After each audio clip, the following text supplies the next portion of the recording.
again, like I said, I haven't studied it because I wasn't even aware that we were going to be having this segment. But I think Ankh has to do this in order to sort of like even out this whooping he going to get. So he gets try to save some skin about Blakness and Ancient Kemet. So, but I think that what you've just shown, I think is very important. I think we all really need to have that conversation more, especially when it's outdated information that we know that exists in the community. We should definitely be making those updates. So, yeah, I think that's good information, Asar. I haven't really looked into it, but for me, I'm just waiting for one of y'all. I invite you to come on and be a part of this conversation. You don't have to leave the panel if you got time, because I'm not really. I mean, you're probably more better suited to deal with him on that topic than I am at this moment. Ankh is not trying to have this discussion with me. You got him now, boss. I know that, and Ankh know that, which is why when he come on, I usually just step off so that he will come on. So yeah, I'm waiting for one of y'all to just grab it, throw it at him, and put him on the ropes and see how he respond to it. But well, you're gonna have that opportunity in a minute. He'll be here in a minute. So, like Elder Yarah said, stay here, stay focused, and bring it to his attention. I want to see his response as well. Yeah, because that's deep. Like I said, I have my understanding of it, but it is tapped into a form of my belief system, my religion. But again, I'm one that doesn't think that science and religion have to be at polar opposites. I don't believe that at all.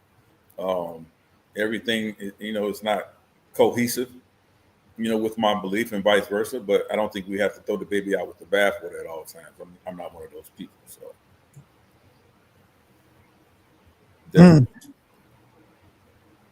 Okay, so we just waiting on Ankh, man. He's supposed to have been here, man. Yeah, he got to put the finishing touches, man, on this whole Blakness thing. I mean, and I'm not. Hey, listen, and for those of you who constantly are delved into the study of ancient Kemet, I'm not one of those people per se, day in and day out. So hopefully y'all can help me out with my pronunciations on some of these words that I'm going to be bringing up. But we're definitely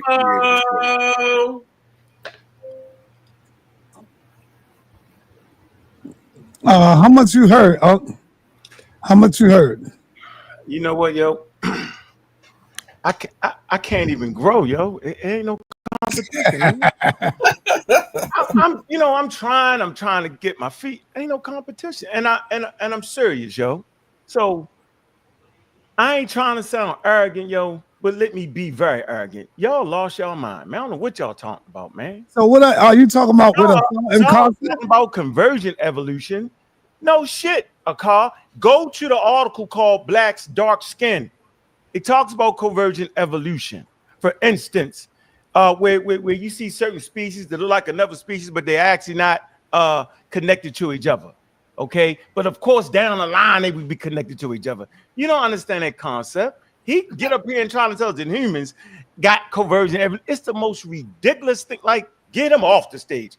Fee, fi, fo, fum. I'll get you next on that. Study up. I want Elder Yarah. Elder Yarah. I had no idea. Step off for you, just because I know you don't want this trouble today. I don't want that trouble today, but it's fee, fi, fo, fum. I'm stepping to all y'all. One at a time, yo. We in the middle of the street. I'm separating the noise one at a time, yo, because y'all tripping, man. Come on, yo. I can't be this damn good. I can't be. No way in the world, bro. I cannot believe y'all is doing that. Elder, look, man, you know what an elder does? A true elder, they do this. When it's a subject that they're not proficient in or fluent in, they recognize that and they stay the hell out of it. But not you. You want to do everything. Bro, you don't even know what the hell you're talking about when it comes to evolution, right? So if you don't know what the hell you talking about when it comes to evolution, and I know you don't know what the hell you're talking about when the ancient world and black skin and all that and the population in Egypt, how would you even understand that? We understand that through anthropology. And none of what you're saying is in anthropology. You mischaracterize sources, and I'm gonna tell you where your real mistake was, bro. Let me show you something. This is what you can't do, Jim. You can talk all you want. You can say anything you want to say. the flim flam, bam bam boom. You can do all that, but this is what you can't do, bro. Let me show you something. This is what you can't do. Let me see. Where is this at? This is what you cannot do, bro. You can never offend me, yo. You can't offend me, bro. How you gonna offend me, yo? I got the thermonuclear weapons, got the whole dedicated team. I got barbarians. I got the whole thing. We work together to make sure the real information get right. So you tripping right now. So this is what you did to offend me. You should not offend a dedicated pseudo killer. Let me share this, bro. I ain't never said nothing off pace to you. Yeah, you can get up, share my screen. Oh, this is what this man said. Look, can you read that? First of all, I'm not an expert. I like that name. It just say I put a clinic on. I don't read, but right here, this man Elder Yarah say Ankh is a damn sellout. Why would you do that to the public, bro? This me you talking to? Ankh, the God killer. Yeah, I done ran through the elders, beating them. No, did he? Then beat the elders half to death, then beat the young ones half to death, and mix it up and shake it. All of them, bro, for the last 15 years. Put together dedicated teams to get people like you. And now you think you ready? When I'm really starting to get politics, bro, I'm gonna beat you up today. And I'm gonna show you how you're not proficient in what you think you're talking about. Stay in the Bible, yo. Now I'm not kind of trusting your Bible now. Right? You tried to play the Quran and some kind of way. While we reading the Quran, we knew it was a Bible. Man, knock that off, man. Knock that off, yo. But you're a little disrespectful, right? Little bit, and you ran your mouth too much today. All wrong. Let me pull it out from the beginning since you won't be disrespectful. I'm not gonna do you like that. Cause I think you just was smoking some Bible verses or something when you wrote that. I don't think you really meant that. Bro. Do you know that when the fetus develops in the womb of a woman, that's not evolution?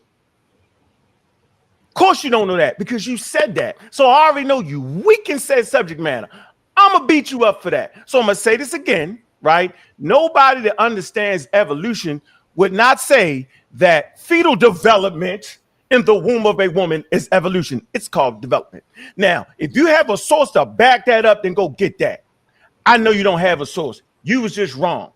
The same thing with a talking about conversion evolution. That all comes out of Charles Darwin's theory, right? Charles Darwin sets the pace, right? He is the source of evolutionary biology. He wrote a treatise on it, evolutionary biology. And out of that, scientists start to understand more and more and more. Start to understand different mechanisms in evolution, like conversion evolution. All the things he mentioned, right? It all goes back to Charles Darwin. Science works in steps. But get this step straight, man. Go read your daggone Bible, man. Leave me alone, man. Stay out my conversation, Joe. You tripping right now, bro. I'm gonna beat you up, yo. All right. Hold on. So are you saying that fetal development in the womb of a woman is evolution, bro? I want to hear you say it, because you don't take. Let me hear you say it, bro. No, I'm not saying that. All I'm saying is that you. You took it back. Hold on, you took that back. Just say I was wrong, Unc. I take that back. Yeah, I was wrong, Unc. You Baltimore niggas talk too much. Yeah. All right. No. I'm saying, was you wrong? No, you said something slick. Yeah. I was wrong. I was wrong. So let's talk about blackness in Egypt. No, was you? Well, I'm saying, are you telling the people? Are you telling the people that you was? Hold on, bro, don't play. I don't care nothing about your. I don't like that. Hold on.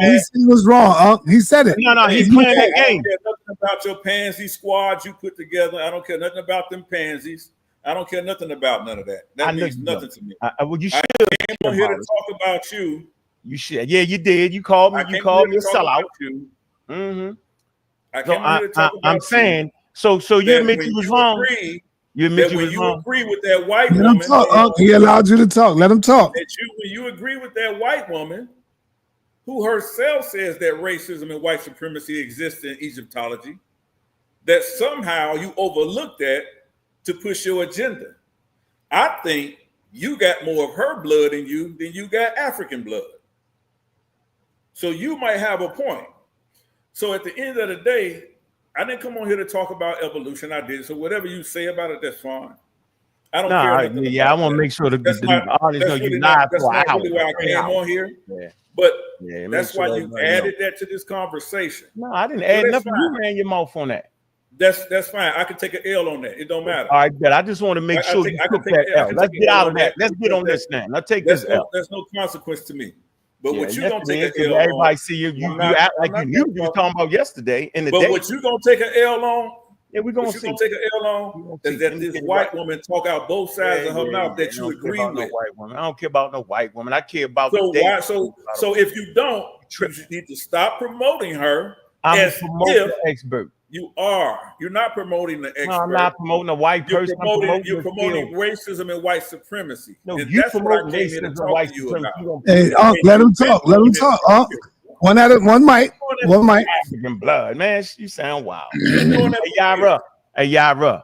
So since I got you out of that, checkmate. You're done. Get off that stuff. Don't ever talk about evolution again on this channel because you're done, right? I just said I'll take an L for this conversation. You did. No, bro. I'll keep moving. No. I'll keep moving because I didn't come here to talk about that. No, be a man and man up, bro. You can't. What did I just say, man? I want to stay on that for a minute. Our pansies and y'all talk too much. I'm be all that. Just have a conversation we came on here to have. No, I came to have a conversation about anything you said out your wild mouth, pseudo mouth is what I did. Okay, you called me. You said you want to talk about that. So let's talk about what we're gonna talk. Bro, do you not know you hanging over the ocean? I just cut the string. You already drowned. So my point I'm making now, let's deal with talking right now. We're talking right now. Come on here and give me your pansy the white lady. Let's deal with your perceived notion of whiteness and the white lady. So all right, let him talk. Let him talk. You gotta let him talk. I'm correcting him. He made a statement. I'm correcting him, and I'm gonna be in perfect order with the rest of the conversation. I just want to let him know, yo, you can't get with me. Now I'm gonna tell you, I'm not listening to a white lady. I'm listening to Karakuni, who has a doctorate and she also practices science. I'm listening to the data she has. Is she white? Man, let me finish talking. I'm not gonna listen, bro. Is she white? Cut off artists. I'm gonna cut off artists. Let me finish my statement. Let me finish. No. So Karakuni's not white. I don't know what her ethnic background is. Let me finish my point. Hey, I'm not listening to a white person. I'm not listening to a black person. So now I'm listening to come on, Elder. I just said I'm gonna let you talk. Now we already know we both cut us artists, so people want to hear us make our point. I'm not gonna talk you to death, and you're not gonna talk me to death. But what you're not gonna do is that you continue to overtalk me. Now you made a statement. Right? You called me out my name and then you said who I'm following. So I'm explaining to you who I'm following. And I'm going to say this again without interruption. I'm not following the skin color of the person. I'm not even following the fact that she's a woman. I am following the scientific data that she has produced. I'm following the fact that she's an expert, right? And is with the consensus on the scientific understanding of what Kemet is, brother. So you made your first mistake. Now go ahead. All right. Hold on, Yarah. All right, we got to get some order here. We're gonna allow each other to speak, man. Whether I got to get a clock or timer. You don't go ahead. Go ahead. Okay, so let's let the brother speak, and then you can speak. Meanwhile, y'all hit that like button, man. Y'all doing good. I'm liking it. Got 91 thumbs up. Go ahead, brother Elder Yarah. Yeah, so I don't think there's nobody listening to Ankh at all. Again, and this is what I mean about just wanting to be heard. Like, he's going to say he doesn't know if Karakuni's a white woman now all of a sudden to support his argument. That goes to the heart of the argument and everything that she says. She's part of the white establishment. She's part of the gatekeepers, the white folks that's been inundating Egyptology, this science of Egyptology for years, hundreds of years, whitewashing it. And he can't even admit the fact of that this is what still is happening. And that's the argument that he doesn't want to have. He just wants to say, oh, no, she's an expert. I don't care about the color of her skin. And I don't know what she is. Come on, You're not going to take an L on that. You just came over here and said, oh, Karakuni's not a white woman. She's not white. That's childish. Can I share my screen? Let me know when I can share my screen, son. You can share your screen, brother.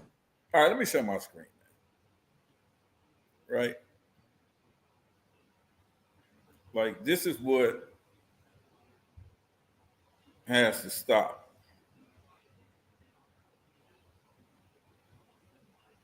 And I'm going to tell you,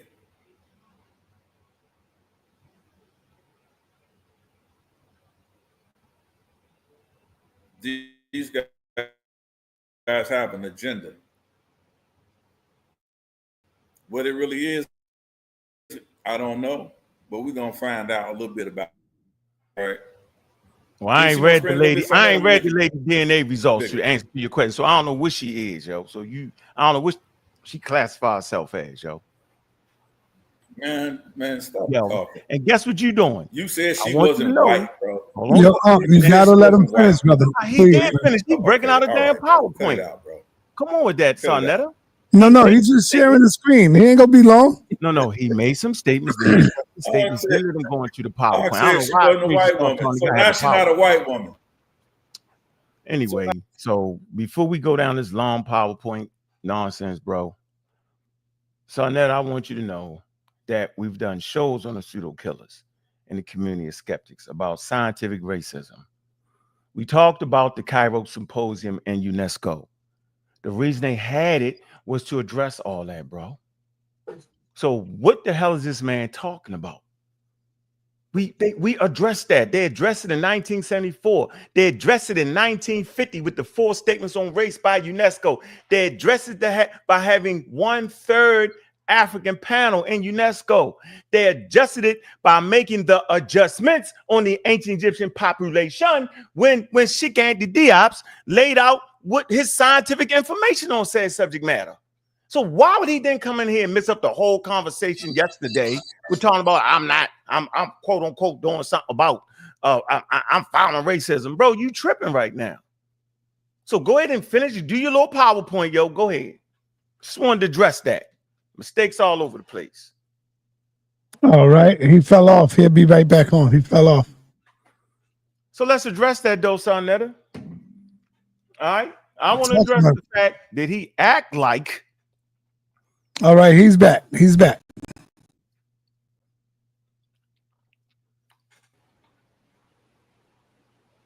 All right. You fell off, Elder. You fell off, Elder. Okay. I was trying to play an excerpt from a video from Kara Cooney. And that probably would knock me out. I'm gonna try it one more time. What's the timestamp? I can play it for you. 3:48.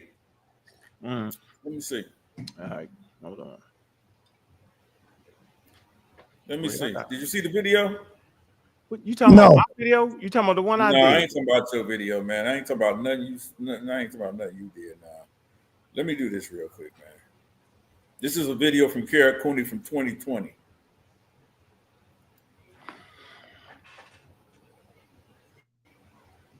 Do you see that, Sonetta? No, we can't. Not yet. Yes, I see it. I see it. Okay, let me know if you can hear it. Of art, yes, we can hear it. Tutankhamun treasures. Can you hear it? Yeah. Okay. I want y'all. And so what I want y'all to hear is she's talking about race and ethnicity in ancient Egypt, right? And I want you to listen to what she says, right? Because she makes a couple of statements, right? Just very brief. I'm not going to prolong it. I just want to set this up, right? But this is the person that Ankh says, first of all, he don't know if this is a white woman or not. He don't know what she classifies as. She ain't classifying as black. I can tell you that. But let's continue. They did a recreation and put that recreation on the cover. The one that looks like Barbara Streisand, the one that's got a super white face, and that there was a huge outcry. And at LACMA, at the museum, when the exhibition opened, because this reconstruction was on display for the first couple of weeks, we had people picketing, people of color picketing the museum, saying King Tut is back and he's black. And lest you think that I'm saying that this is overkill, it's absolutely not. It's that was a total white claim of people of color and all of their power and their gold. And it was a whitewashing of an ancient Egyptian reality.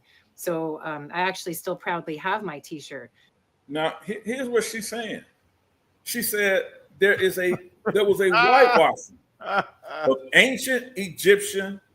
That's what she said. That's what she said. Oh. She said there was a whitewashing. What does whitewashing mean? That means that something that they know historically was black. Eat my breakfast. Now it's being whitewashed. For some reason, he thinks that this white woman doesn't follow that same rhetoric. For some reason, this is his expert that he used the other day. For some reason, he thinks that Egyptology, and I'm going to read No. Can I respond to that? When I'm done. You can't I'll go let you wrong, respond. bro. It's real simple. I'll be done in about, give me like 1 minute. That's right? my favorite book. Don't mess up. Don't mess it up. Hold on, bro. I got you. If this was Don't your favorite book, don't mess it up. Bro. All right. So, based on what Karakuni is saying, and based on what we're going to read from Chancellor William, when Ankh said it's his favorite book, we're going to talk about what he actually says when he talks about white scholarship as authorities when it comes to Black culture, Black history, especially Egyptology. And you can find it on page 179 in your favorite book, Ankh. So 179, right? We're going to read a little bit about what he says, right? And I'm going to let you go, Ankh. I'm not going to read it right now, but I'm going to let you go because I want you to get your favorite book out. If you got this book on your shelf, Ankh, get it out so we can read it together. Because this goes to the heart of why we even having this conversation about Blackness in ancient Egypt. She says there's a whitewashing, even during the time of Tutankhamun. So I don't understand why Ankh wants us to believe. What page? Don't play with me. Let me see. Don't play with me, yo. Oh, come on, son. 179. You in here playing with me, yo. Y'all see it on the screen, 179. It might not be the same. All right. Is it in the white scholars as authorities? Yes. Okay. All right. Great read right here. Go ahead. Yeah. All so right. You want to read it? I don't mind. You want to read that? I'll listen to you read, chat. Okay, yeah, let's read it because it goes into the argument, right? Okay, go ahead. Go to the argument. Let's read it. It says, hold on, let me see. It says, and what has all this to do with the migrations? The reason why he starts with this is because Karakuni, you played when you came on here the other day. One of your arguments that you took from Karakuni was that ancient Kemet could not be as she can't even say, first of all, she can't even say that it was Black, but that they were Black, but that they even called themselves Black. Oh, because of the convergence of geographical migrations of people coming into ancient Kemet, it was a melting pot. So we know all Egyptians, it wasn't a monolithic society where people were just all Black, right? So this is why Chancellor Williams even starts this way, right? He says, and what has all this to do with the migrations? The answer is almost everything. Much of the history of Africa has been written by anthropologists, right? He says they have written it within the theoretical framework of their own ethnology. Correct. Those anthropologists, were they Black anthropologists or white anthropologists? They would have been white anthropologists. Correct. Okay.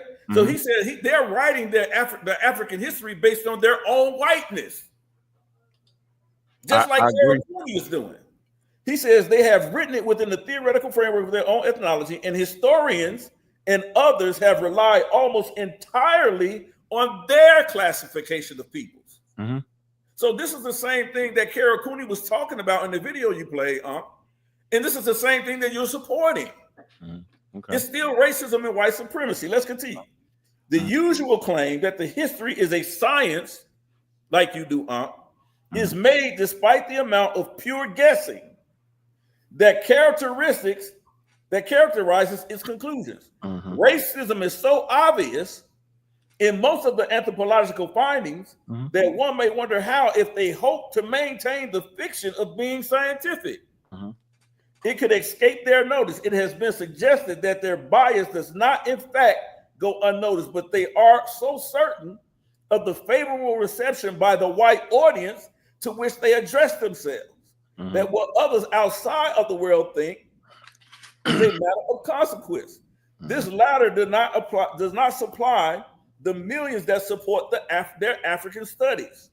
The main thrust of their findings is to make Africa Caucasian from the beginning of its history. And it says, and to give the Blacks not just a subordinate role, but no significant role at all in that history, since their great emphasis on the Caucasoid, number one, identity, this or that African tribe, and number two, failing that in a highly advanced, going to the next page, 180.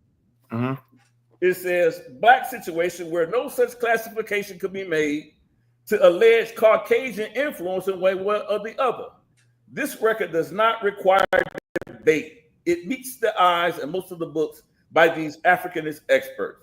There should be no confusion over Negroid types or Caucasian types, where there was such a widespread mixing of races as was the case in Africa. As elsewhere, from the earliest times, it becomes even more ridiculous when it is established that certain Caucasians have Negroid features. Okay. And so this is the same argument that Chancellor Williams addressed then, that she's making now, but in the way that she's saying, well, I can't even call the ancient people of Kemet black.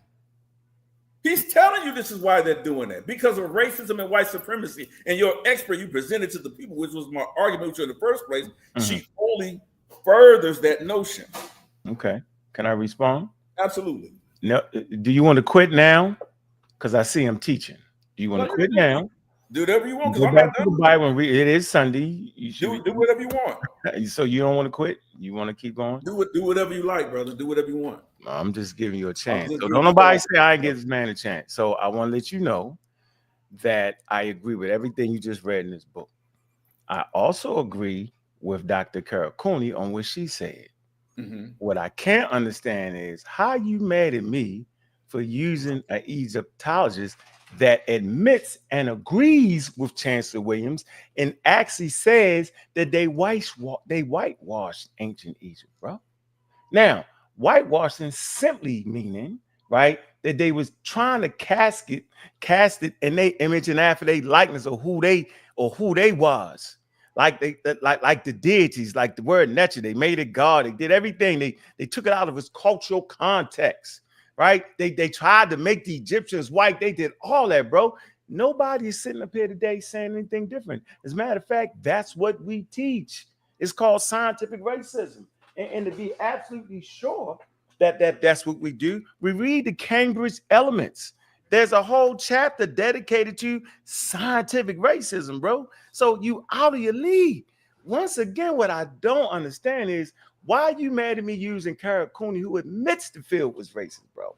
Now, if she would have said the field ain't never been racist, nothing like that, boo, then you would have had me, elder. Like maybe I don't know, bro. Like you got the scriptures running through your head or something, bro. So the fact that I use the Egyptologist that readily admits the racism, specifically in early Egyptologists, because that's what she was talking about, right? Why are you tripping like that? Yo, answer that question, bro. The lady agrees with your point and my point. So what are we doing right now? Because the fact of the matter is, with all that and what she's saying and what she actually said in that video, hold on, and what she actually said in that video that she presented, she said, I can't say that the ancient Egyptians were black. Right. So let me tell you what she did say. Hold on. No. Let me finish though. All right, go ahead. She said, I can't say that they were black. Right? Okay. She didn't say, I can't say some of them were black. She didn't say that. She said, I can't say that they're black. Okay.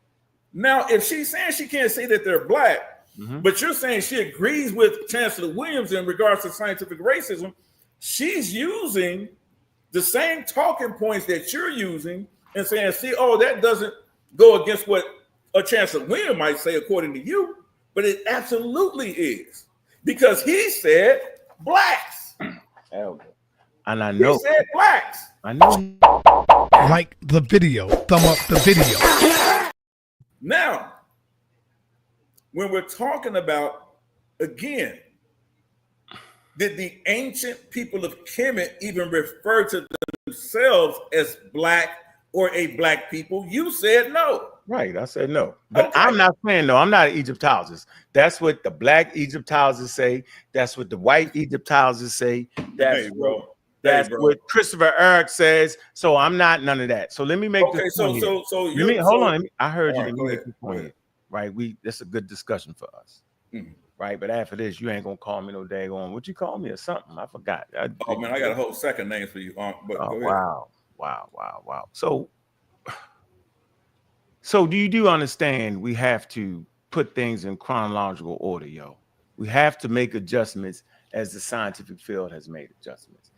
It seems as if you sitting there where you sitting and what you read. You reading books from 1980s. You reading sources from the 1800s, and you think the field is still there.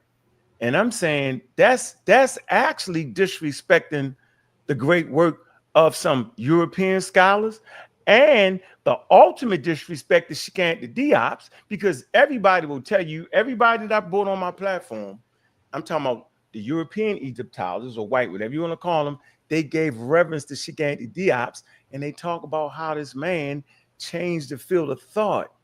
He changed the field of thought because they was trying to act like the invading race theory, and they came from here, they was white boys. No, he made people start looking at quote unquote Egypt in this African context. And then you get the works like ethnic identity in the land of the pharaohs. They all recognize the Africanness of the Nile Valley. They reached that in quote unquote 1974, the Cairo Symposium, to which one of the lead speakers was Shigandi Diop's.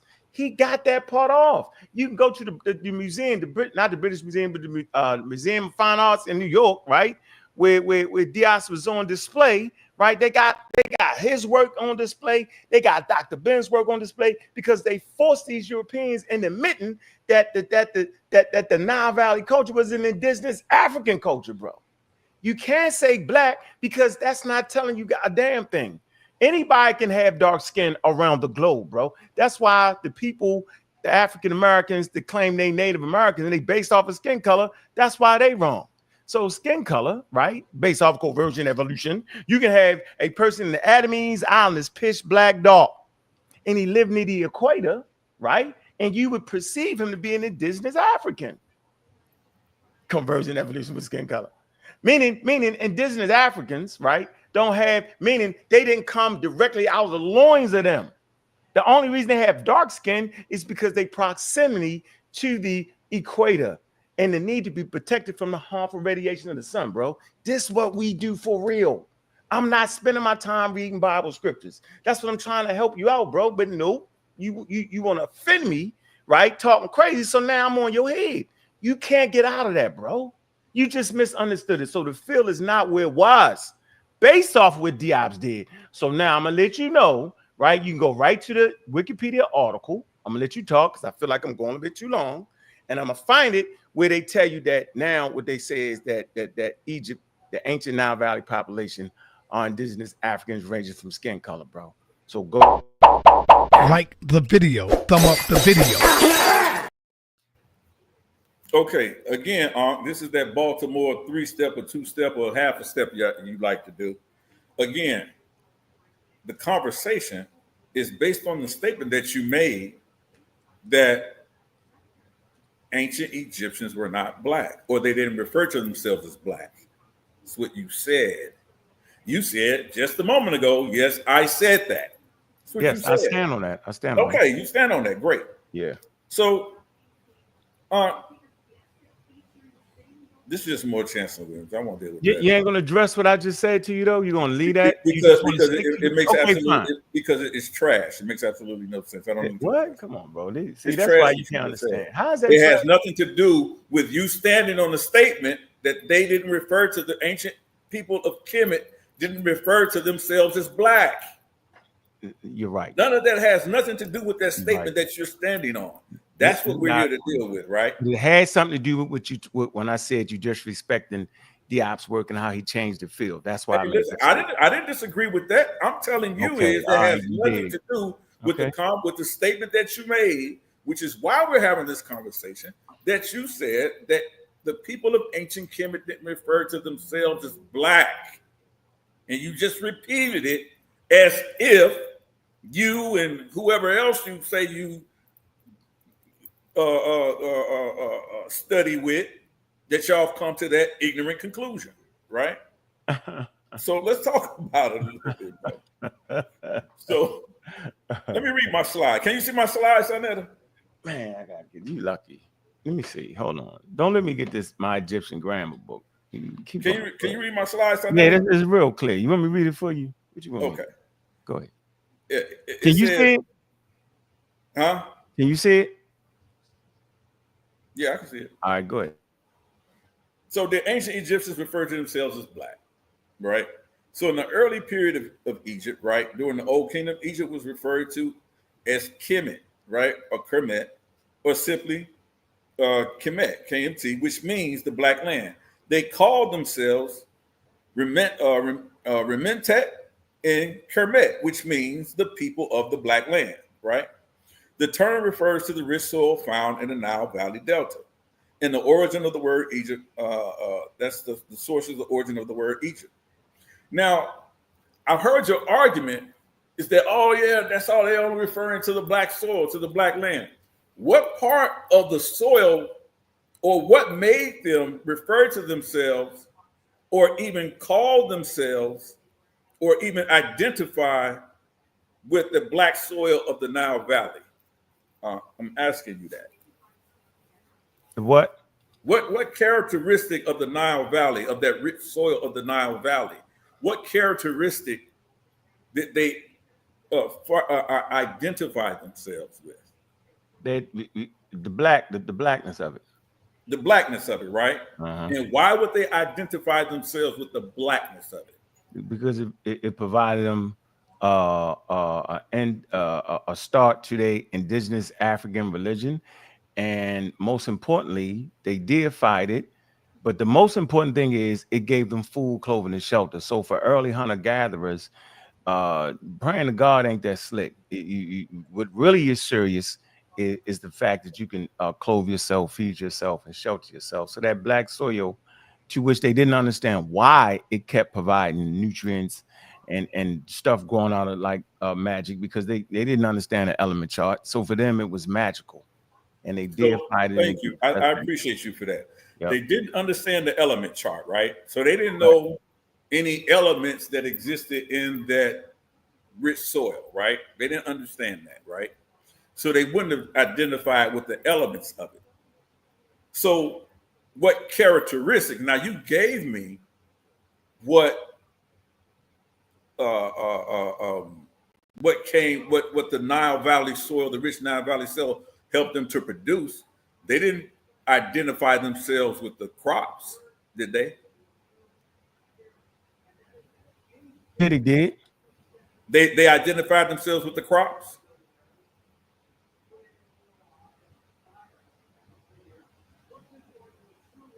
Huh? Say it again. I said that. So the things that came out of that Nile Valley soil, what those things that they identified themselves with in an artistic way, how did they depict themselves and being in correlation to those things? Did they draw themselves as the Nile Valley itself? They drew their gods like Asar, because he's actually associated with resurrection and farming. Mm-hmm. So and what about because he resurrection? Mm-hmm. Okay. Yep. You know, when you die, you know what I'm saying? You die, right? And then out of the blackness, the black soil, right? Right. You're born again. Right. So again, when they see Asar and they revered their gods that way, right? Yeah. He's often depicted in a green color or blue color. Both. Right? Yeah. Both, right? Green or blue color. And when we look at ancient Egyptians on the walls and the tombs, did they paint themselves, the average everyday person in ancient Kemet, did they paint themselves as blue and green? They ain't paint themselves as jet black neither. They painted their enemies to the south. That's not what I asked you, bro. No. Okay, so they didn't. So, okay, so if they depicted themselves not the same way that they depicted their gods, then they saw themselves depicted as something different from just what you're saying, just resurrection, death. In funerary texts, you'll find them paint themselves. Some people like jet black in funerary texts and stuff like that. Okay, because it's associated with regeneration and rebirth. Generation. The whole world was around based off that. So if they were connecting themselves to the color of the soil, what color would that be? Be black. it would be black. Right. So would that be a part of their identity? No, it'd be a part of their, but not their racial identity. Hey, listen. I'm just saying it wouldn't be part of their racial identity. I'm just saying, but if they're depicting themselves, as you said, as black.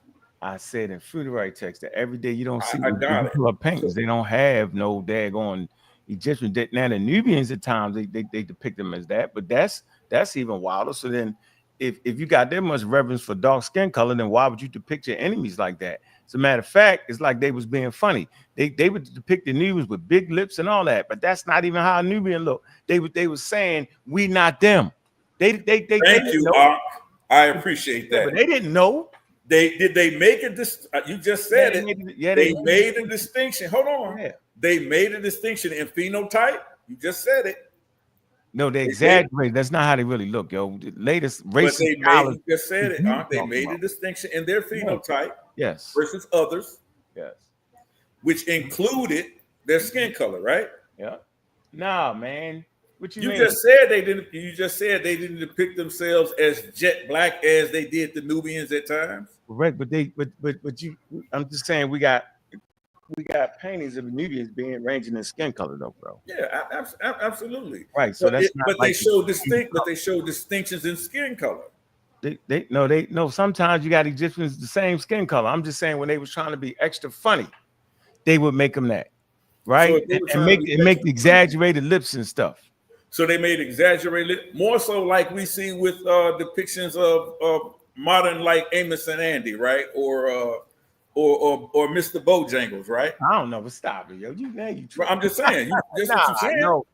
First, you would have to have an understanding of racialization. That doesn't come around to the 1700s. I didn't say anything to you about race. But that's important because this is what we're really talking about. Because if Actually, you say they call themselves black people, then what would be the reasons? It would have to be. We're not talking about why would it have to be value. I'm just saying if there's no color value, right? There's no color value, then why would you have to like black ain't that slick for skin color? Black is slick for that soil that help nurture your religion and help clothe you, feed you, and shelter you. That's what's important, right? Black is like the video, thumb up the video. Yeah, that black is part of the whole resurrection thing, yo, and their magical powers. So I get that. So you don't. So as we go on, when it talks about how they saw themselves, and I'm gonna get to a few words. I'll go down here, right? I'll get to it down here to a few words that we know that they refer to themselves as black people.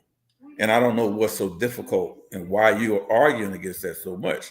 Because you're arguing for race, and it's not even a matter of race. It is. It is. Huh? If you say a person called themselves black people, then that's a racialization, yo. Because there's a hierarchy in that. Yeah, we got to understand that, yo. That's called race. You don't find that in the ancient world. We was talking about that yesterday. You don't find it like that in the ancient world. You do find the word Ethiopia and all that, but that's from a foreign power, right? To come in and they start to separate them from them with skin color, but it still wasn't fully racialized like that. They wasn't saying that was a derogatory thing, and that's what you made the mistake at when you talked about Snowden and them. Snowden and them wasn't even saying that. But go ahead, because I want a source to talk about the rich soil. I'm trying to find it. Yeah. Right? So actually, here, let me get to something real quick. We'll just keep going right here. Right. Mm-hmm. Because again, you want to make it about race. So here, right? Are you familiar with these depictions in ancient Kemet? Like how you talked about how they depicted themselves on the walls and everything, mm-hmm. Right? Yeah, that's the Nubians right there. Huh? I believe they'd be Nubians. Because I'm looking at the sandals, the Nubians was wearing sandals, so I'm thinking that's Nubians right there. Well, Egyptians wore sandals, but you see that there's a difference in skin complexion, right? Yeah, so you can tell them, so you can see, so they don't blend together. See, we got to understand what the depictions on walls is too. That's not necessarily actual depiction of their skin color. They just trying to show that there's four figures there. That's well, why didn't they use like white to depict themselves that color? Because that red color seemed to be their favorite color, yo. I mean, that red over white because you think it's more favorite their actual complexion? No, because walls are actually caricatures, right? It's like a magazine where every, when you get a GQ magazine, all the models are perfect, right? Everything is perfect, but regular humans ain't walking around perfect like that. They fat, skinny, tall, but in these wall depictions, they make everybody perfect. These are very, very in shape males and females. They in shape, right? And they perfect, bro. That's not how the Egyptians range like everybody else, and weight, size, lips, all that. So people, and I know what you're saying because they use that against you to fight you, and that religious thing, right?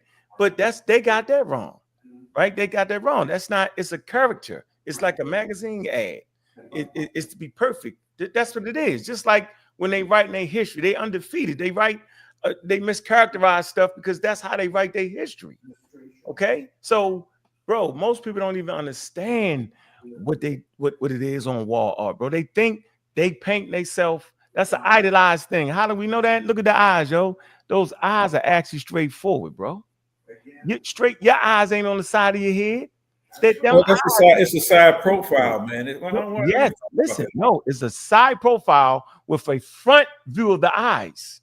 No, it's a side profile. No, look at that. Look at the eyes. Come on, man. It's just no. Listen, look at the eyes, Yarah. Seriously, that has nothing to do. It does. It proves them depicting themselves as black. They wasn't trying to show a real. That's an idolized human, yo. Human beings don't have eyes on the side of their head like that. And that's so you think? Hold on. Eye in the front. Hold on. You think that's what they were trying to depict? That they had eyes on the side of their head? No, they trying to depict idolize. They not trying to put an anatomically correct human. Look at the hands. Look at the shoulders is on the side. You ain't know that? That's idolized. I forget. No, that's not idolized, man. It's called something. It's called a profile. It's called a profile image, man, in art, bro. It's how they draw on. It's how they drew back. No, hold on. Let me get this. I'm gonna give you the exact thing what it is. Hold on. So again, while you getting that on my screen? Damn, she got it. Hold on, Juju got this. Right. Yeah. Hold on. I'm gonna tell you the name of it. It's specific art. It's the way they do their artwork for thousands of years, and they just. I'm telling you, that's what it is, bro. It's just it's the way that they paint it, bro. Right. It's stylized, bro. They're not stylized, not idolized. So the color is all stylized. Yeah, but do you know what that means? Yeah, that means it's not anatomically correct. And you cannot leave out the skin. So now you want to say they got the eyes on the side of the head with the front profile, but the skin is matching actual humans. Make your mind up. No, the whole thing it's all the same depiction because what's important to them is what's important to them. And so that is what they would paint. Is what is important to them. Where's that says you? You just said that. Okay. I'm telling you the whole thing is idolized. Stylized. It's not that. Okay, yeah. You meant to say stylized, not idolized. Yeah, not that. Okay, that's okay. So that's okay. So we can. You disagree with that? No, it is stylized, but you kept saying idolized, and it's not idolized. Okay, it's stylized. Yeah, that's so even all artists have a style. Yeah, and that was their style. All artists have a style, right? Mm-hmm. And so when an artist paints, they paint, and what you see here is a real. What you see here is their actual take on what they saw. It's just like when we read about Herodotus and the black body later on, right? He talks about this in a stylized way, right? He talks about the black Egyptian or the black African in a stylized way, right? Mm-hmm. So even on the walls depicted here in ancient Kemet,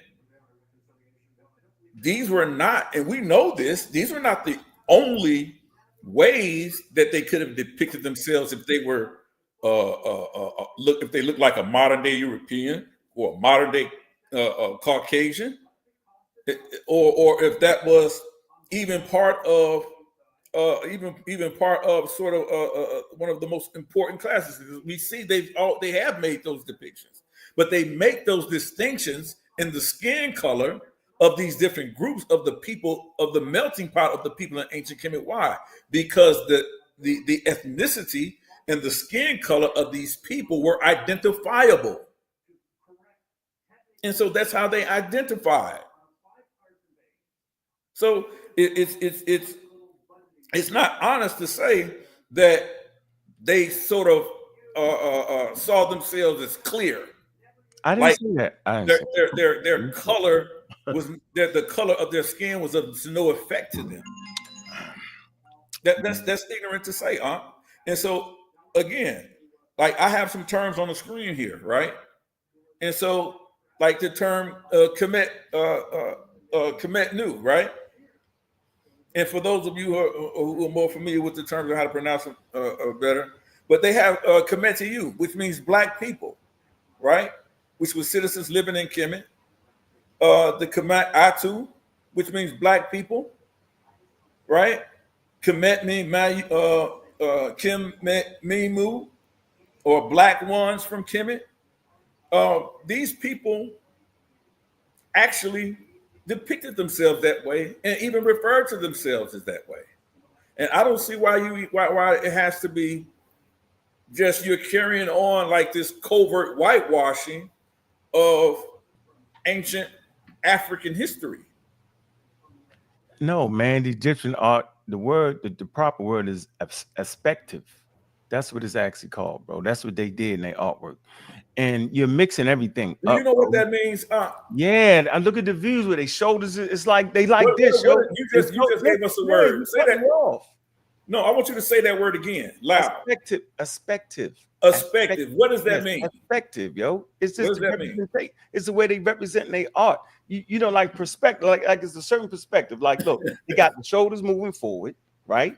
All right, listen to me, and they go this way, and they front eye right there, yo. I mean, I can read it to you, bro. Like, come on, bro. Let me read it to you. You know what? You make me read it. Hold on, yo. Yeah, I want you to read it. Look. I'm gonna tell you something. I'm an accomplished artist. Me too. I know what perspective is. I went to the Baltimore School for the Arts. That's great. Okay, so, my medium was oil. Okay, well, hey man, we got. I just wanted to say them words so you would know that we got.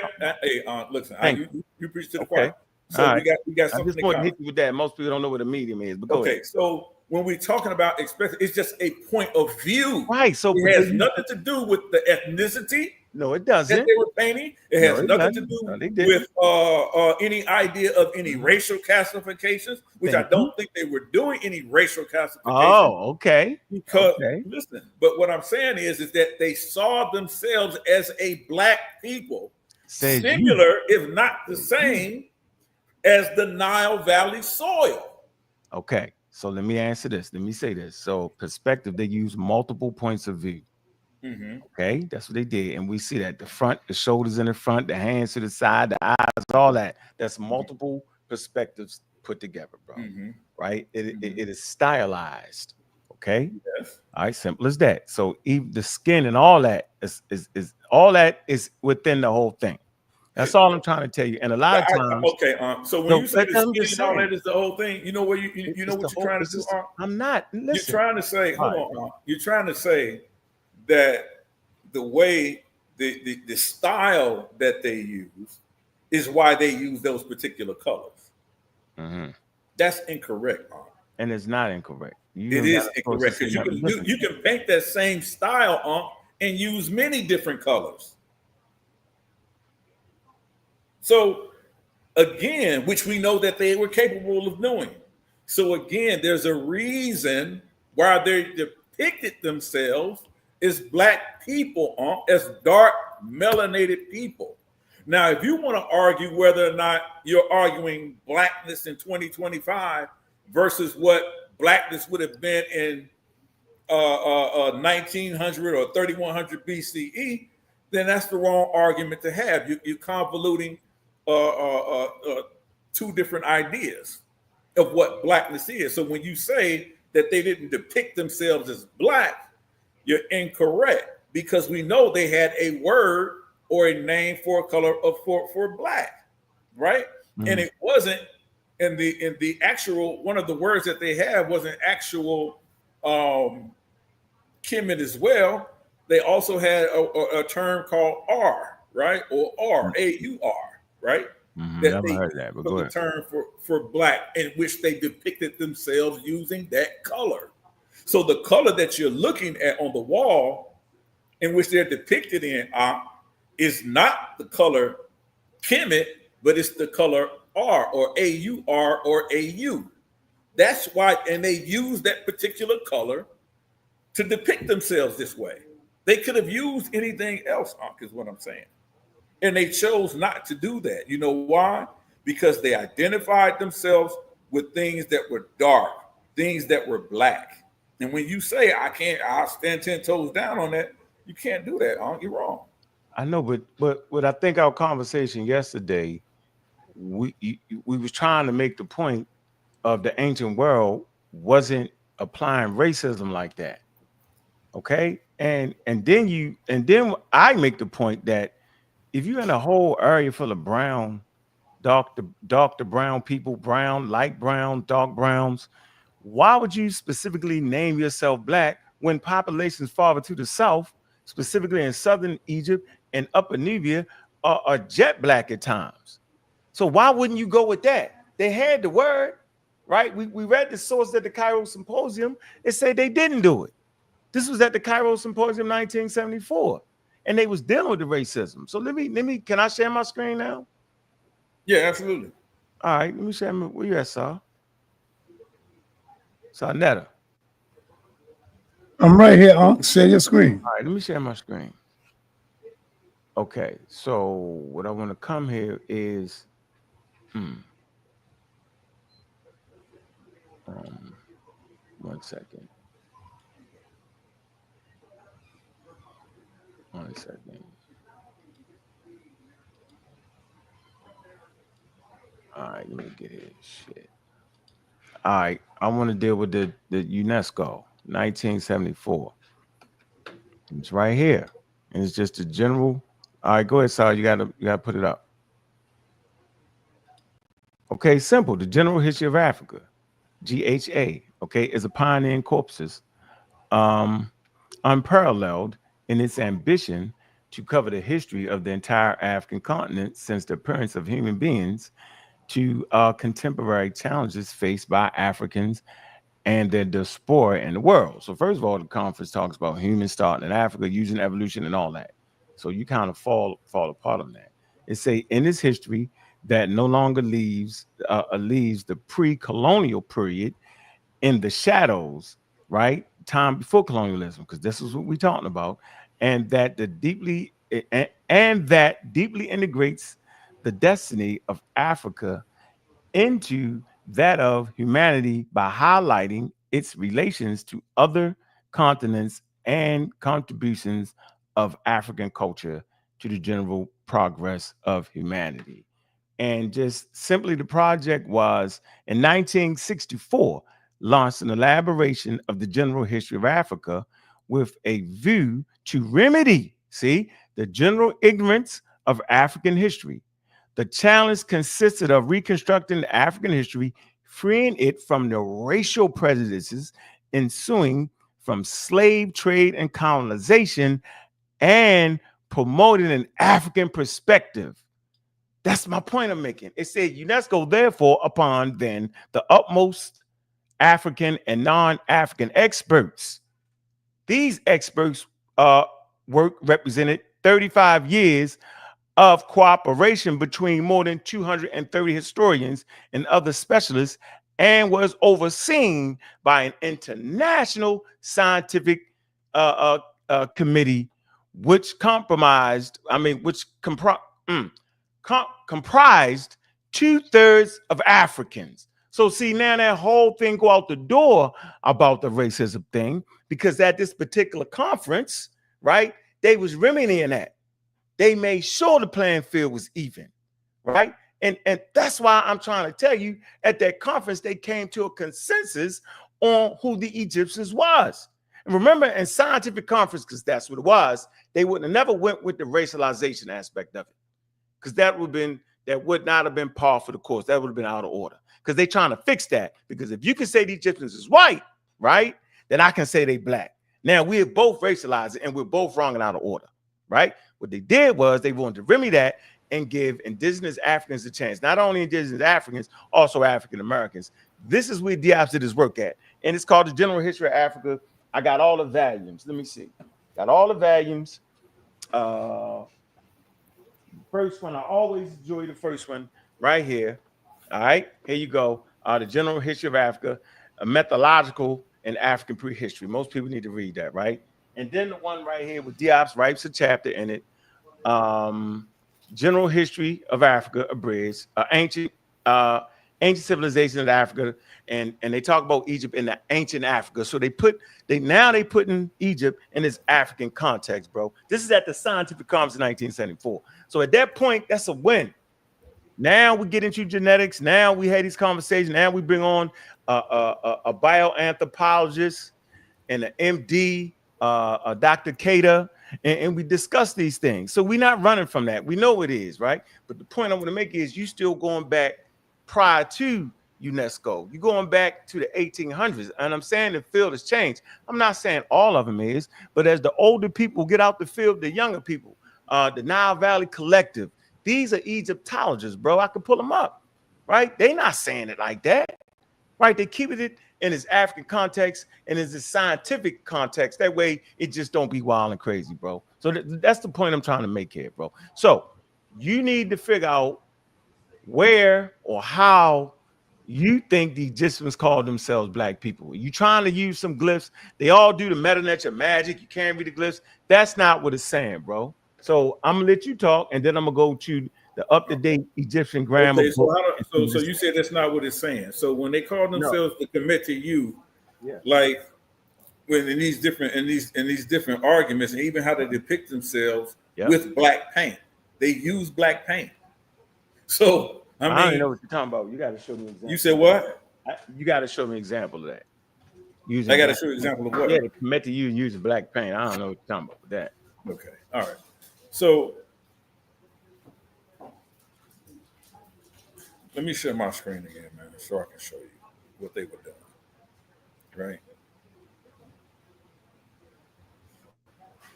So again, as you do often,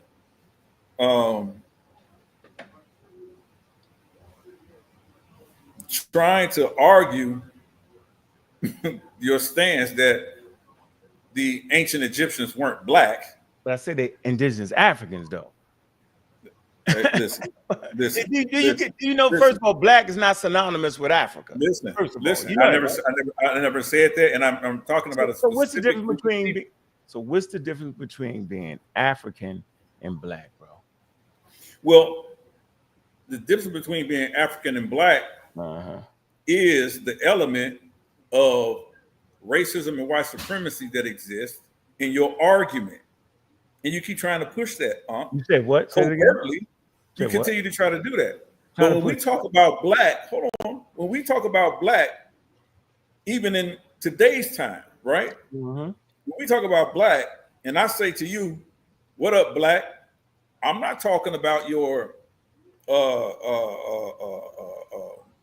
just what land you from or your geographical location. I'm talking about your ethnicity.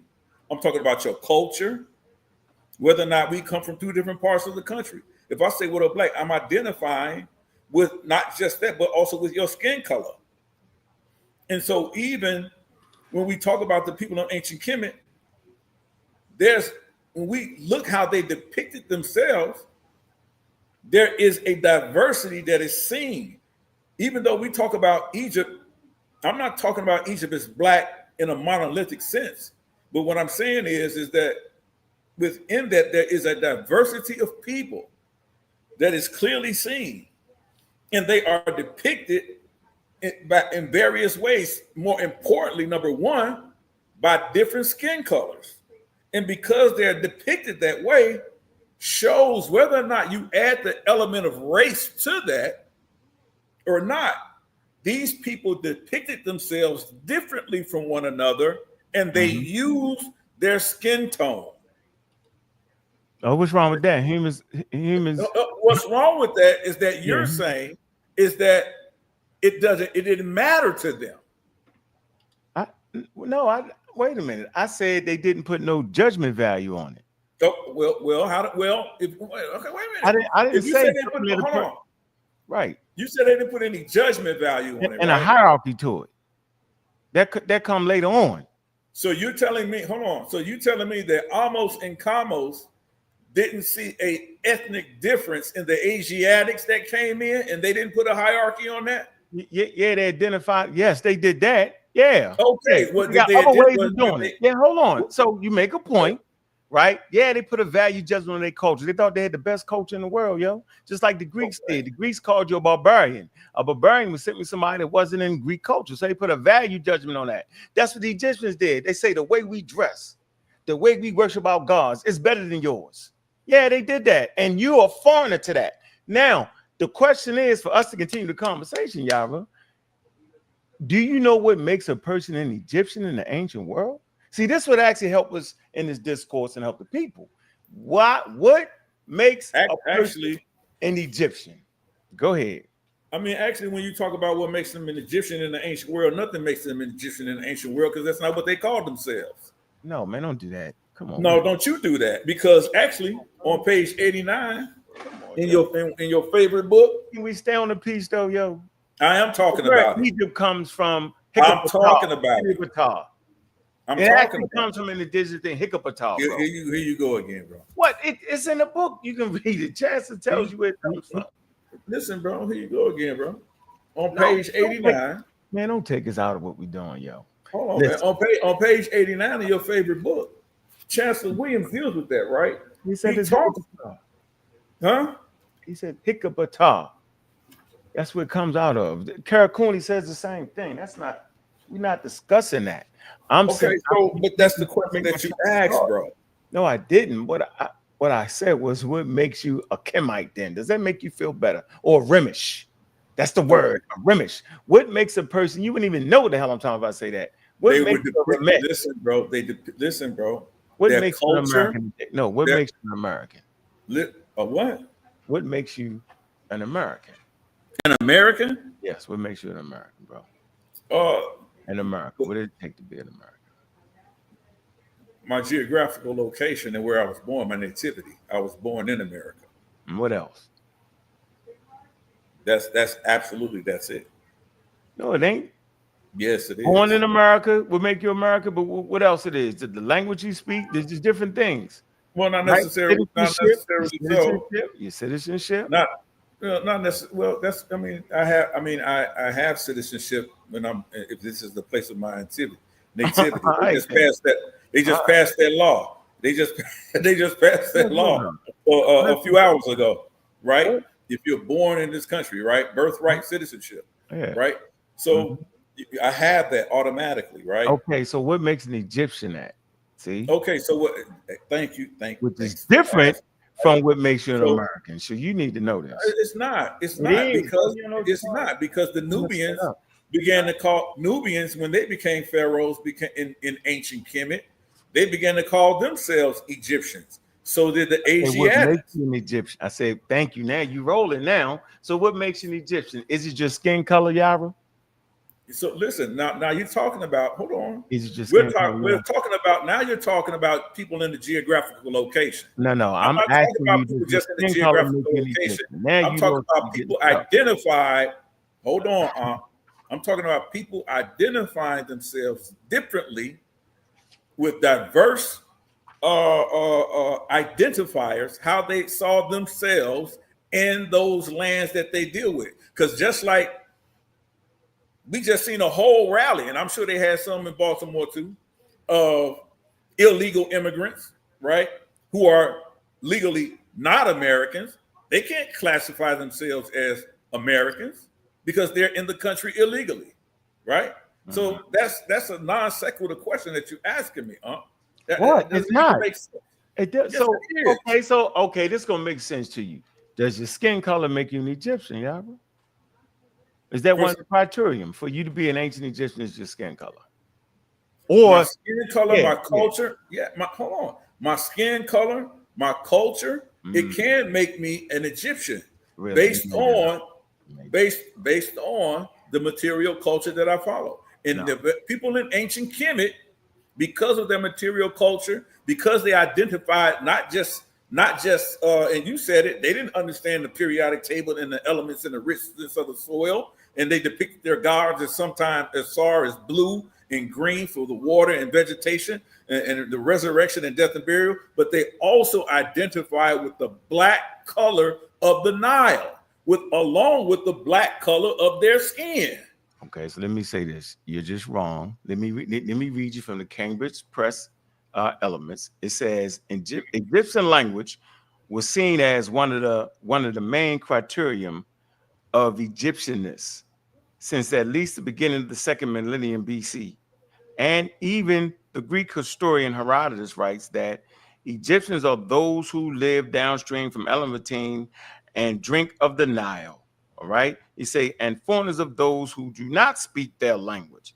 Also goes on to say, according to Assman and G. Myers, the ancient Egyptians did not have the concept of ethnic or national belonging and expressed their identity in relation to family, village, or town, and the connection to kingship, families, and trust. It said localism as a critical aspect of Egyptian identity, and being buried in one's own city meant that his family and friends of the deceased could assure one's father existence through offerings. Okay, so it was localism, right? You want to stay close to your family, your tribe, your clan, so they could do the sacraments on a regular basis at your grave site. Being able to speak the language, right? Respecting the pharaoh. That's it, bro. So having absolutely nothing to do with your skin color. That's why you'll see people in their tombs. Sometimes they depicted like a Nubian with his dress and stuff, and then sometimes he's depicted as an Egyptian, right? Because it could fluctuate. So the skin color was not the thing. That's something you adding to it, Yarah. You putting that in there, bro. So do you have a source that says, right? Because I got the scholars. I got Myers. That's 2016. I got Amass. That's ASSMANN 1996. That's two of them right there. All right. And this is all source work from the Cambridge Press. Uranus Matic. All right. So I'm saying it's important. You're still pushing white scholarship. No, I'm not. I'm pushing scholarship. Yo, since when was scholarship? White scholarship. No, we've already been told, we've already agreed, we've already agreed that those white scholars, when were they writing in that Cambridge article? We're still dealing with. So you basically saying scholarship can't be right unless a white person write it? Then that's not the very. I'm saying when it comes to ancient Kemet and ancient Egypt, you cannot stand on the shoulders of white scholars. But I'm not. I'm standing on the shoulders of Diops. No, you're standing on the shoulders of white scholars because Diop is saying don't stand on the shoulders of those white scholars. You never said that. Those very scholars that you're reading from are the same ones Diop said don't listen to. So you ain't read it. So you ain't read a Diop's book then. It's the same one he said don't listen to because what they're doing is still what Karakuni has done is said whitewashing. I can't believe you, bro. And you're reading from you're still reading from whitewashed ideologies. So let's come to chapter. Like, come on, bro. Let's come to chapter. So that's your argument, yo? No, that's not. It's not my argument. It is what it is. Why you read a whole white Bible? This translated by white people, printing press. Wouldn't even be a book without a white person printing press. Ain't no way in the world you're gonna put me under that criterion, yo. That's bananas. Christianity is the white man religion. In the Catholic Church, at the convening councils, man, they was white people, bro. Like, what are we doing? The Roman Empire, Mediterranean. This is what you do. I'm doing what you're doing. I'm saying I don't. No. What I'm saying is, bro, I'm saying I'm on topic. I'm saying no, you're getting off topic. No, you're getting off. But let's talk about Christianity. That's what you want to do. I'll go off the farm with you and come back. Bro, I just explained to Sarnetta that I'm simply trying to make a point here, yo. That everything that we see in the Bible existed before the Gutenberg printing press. And everything that exists in Egypt predate the damn scholars. And they call and as a matter of fact, anthropology. Okay, if it predates the scholars, finish my point. What information you have predates the scholars? Man, the shit I just read. It predates the scholars, and those they scholars read said that where anthropology is today is they want to let the ancestors speak. So good anthropology allows the indigenous people to tell a damn story. It's like if you see the word nature, you can't automatically Christianize it and make it God. That was wrong. Now they realize that. Now, just because you see a text, you can't make them that. Remember, they said the Egyptians, they ain't had no religion. They did have spiritual traditions, bro. They did that to West Africa, Central Africa, East. Said they ain't had no spiritual system because they wasn't Christians. That's not like that no more, bro. So my point I want to finish before you cut me off. I'm saying when I read the scholarly work and it was from an ancient time period, they was just simply pulled the source on that. That's the point. They was trying to figure out what made you an Egyptian. So white people and black people in America can't tell Egyptians what they said made them Egyptian. I said you had to know the language. This is what the Egyptians said, bro. Not the white scholars or purple black scholars. You messing that up, bro. That's why I say so. The white man. When you read that weak source, because it has nothing to do with it. You came on here to stand I never on. Went against. You said the ancient people of Kemet never referred to themselves as black. Right. You ain't showed that yet. I have showed that. No, you have not, man. You admitted it yourself. No, you have not. You said they identified with the Nile Valley. Right. You said they identified with the Nile River. Correct. The river itself what ain't what was one of the characteristics of the Nile Valley River? Was it because of the black soot, the black soil? Yes, it was the black soil. Okay, so if they identify with the Nile Valley, then that means they identify with the black soil. How did they identify with the black soil? Was it their eyes? Was it their clothing? Let me read the soil. It had to be their skin. No, it says you. No, it's not. There ain't nobody never seen a god before. Yarah. You act like they seen a god before. Yeah, they depicted the god. They depicted the nobody never seen a damn god. I know you seen Yahweh. I know you seen Yahweh.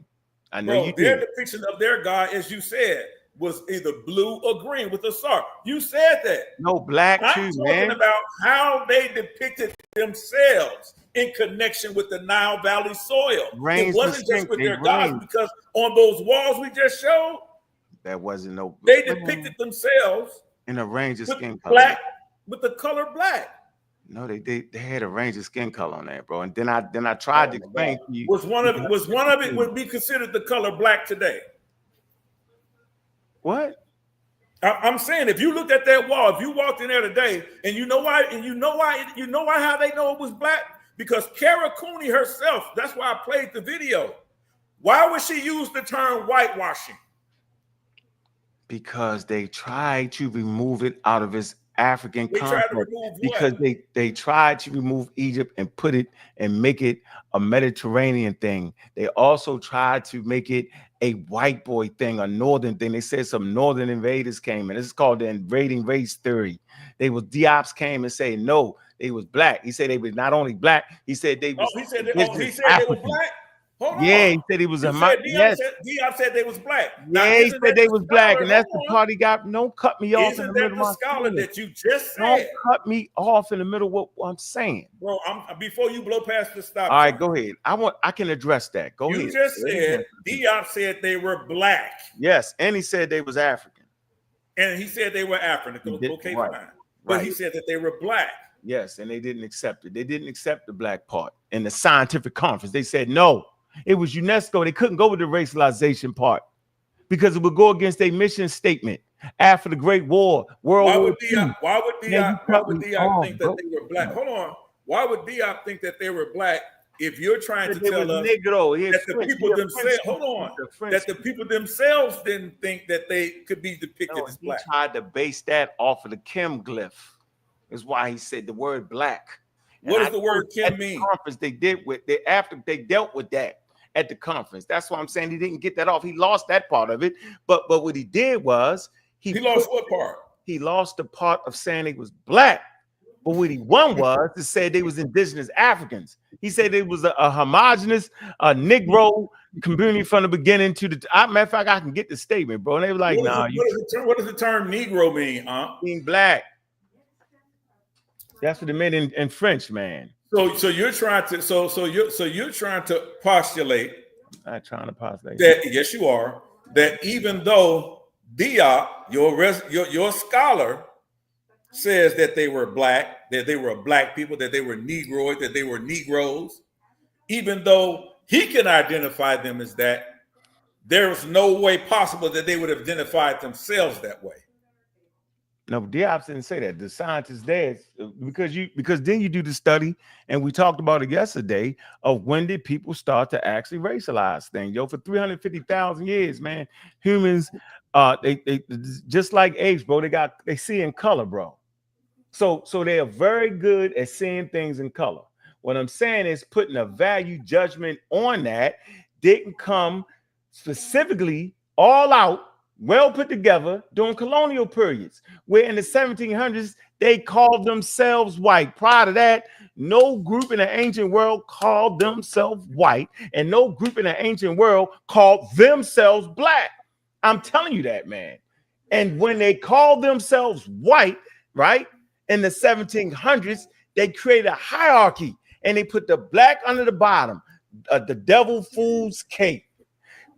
Filthy, dirty is black. White is godly. The angel. The white is perfect. White is perfect and beautiful and clean, and dirty is filthy, and black is dirty and filthy. And they put you at the bottom, and then they classified you as black. And once they put that stigma on you, now they can say we're more human than you. We all above, yo. It's called racialization, and it creates a structure so that the people that at the hierarchy of that structure can benefit off of anybody that they determine black. That's when they come with the one drop rule later on, which no one seems to understand, bro. The one drop rule says it puts you in a position. Now you make me black. Now I can't get certain jobs, right? I can't get some of the best foods. I can't send my kids to school because now you one drop rule me, which is cruel, right? Inhumane, right? Jim Crow South. So I don't know why y'all even accept that though, y'all.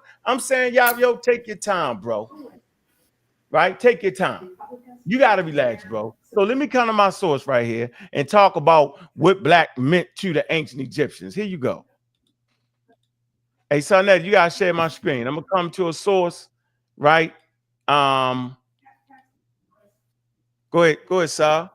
I'm gonna come to the source to the British Museum. If I can make this bigger. British Museum. We want to talk about the black. All right, let me see here. Okay. Hey, somebody got to mute that. Somebody got to mute that. I can. Hey, Star, you got to. When someone died, they were said to become a form of the god Osiris, who is associated with death and rebirth. Osiris was called the Black One in various funerary texts and is often depicted with black skin and in guest use of mummified bodies. It says black is also a color associated with the alluvial silk deposits on the banks of the River Nile after the annual flood receded. It says, since this fresh and fertile soil provided an ideal environment in which seeds for crops could germinate and grow, it was viewed as being inherently magical and regenerative. Read this again. It says, since this fresh and fertile soil provided an ideal environment in which seeds for crops could germinate and grow, it was viewed as being inherently magical and genitive. Clay and wooden seed beds in the shape of Osiris, filled with black soil from the Nile and sown with germinating seeds, were sometimes included with funerary equipment in the New Kingdom burials. So we have interlinking concepts of black, Osiris, and regeneration. It could therefore be reasoned that the practice of coating coffins in black goo links the coffins to regeneration and associated with Osiris. Now, this article right here for y'all is called The Black Goo. All right. Ancient Egyptian coffin, the mystery of the black goo. All right. And why black is having nothing to do with their skin color. We got a scientific article that says this exact thing. Has all to do with the magical principles of it, having nothing to do with black skin.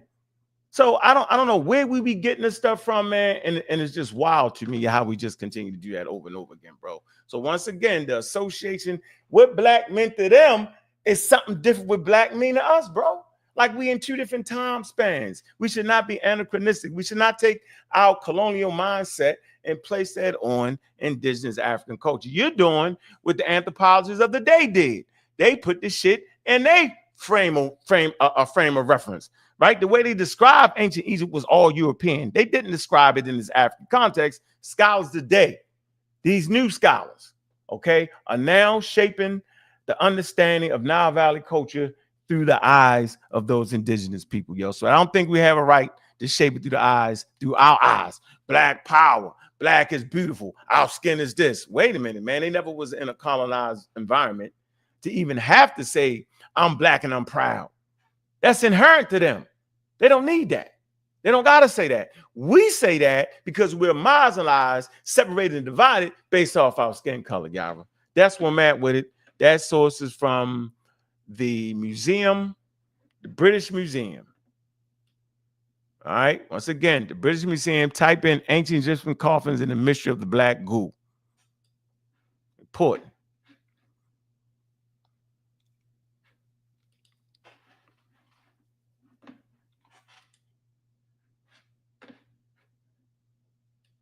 Oh, you stuck. Yeah, bro. I can't hear you on mute.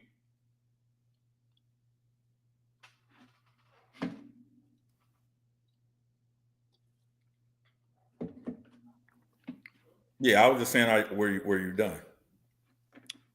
Yeah, you want to respond to that? Yeah, absolutely. You said some things right early on, in reading that particular article or okay. whatever. Appreciate you. What you said directly was that Osiris was depicted with black skin. Isn't that in that article? Yes. Mm-hmm. Right. Mm-hmm. Are you familiar with the pharaohs in the suits claiming to be either Osiris? Yeah, they called them Osirises. Yep. Mm-hmm. Yep. So wouldn't those Nasuts or those pharaohs also depict themselves as having black skin like Osar? Yeah. And they tombs, they would do that. And so is that how they would see themselves? Yeah, they see because they was trying to resurrect. Is that how they would see themselves?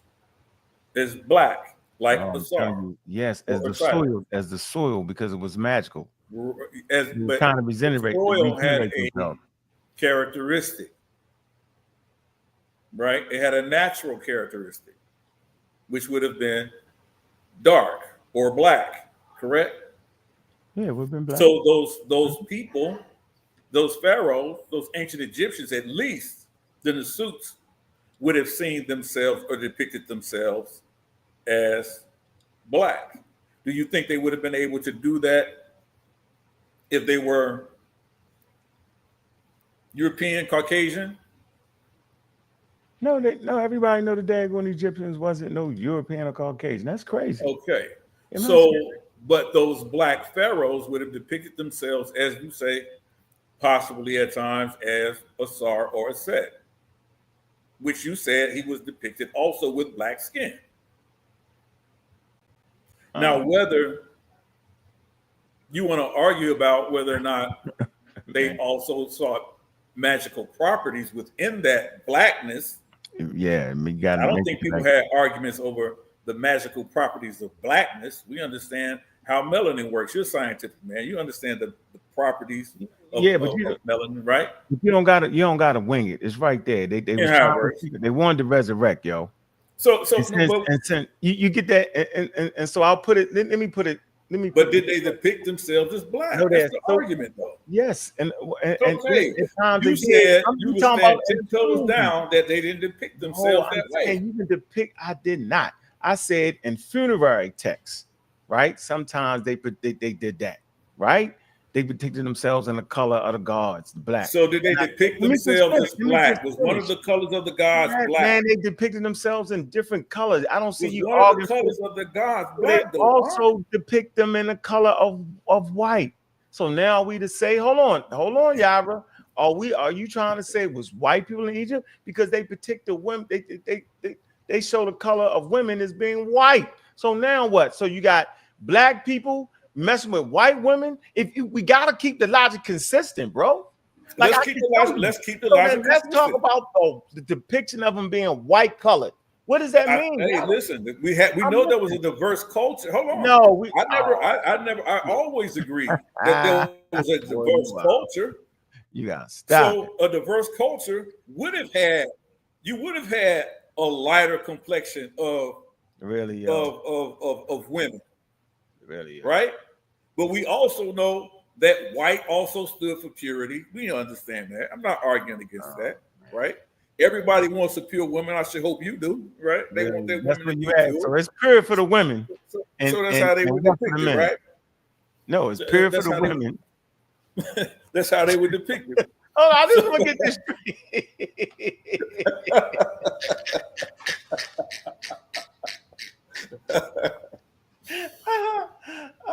But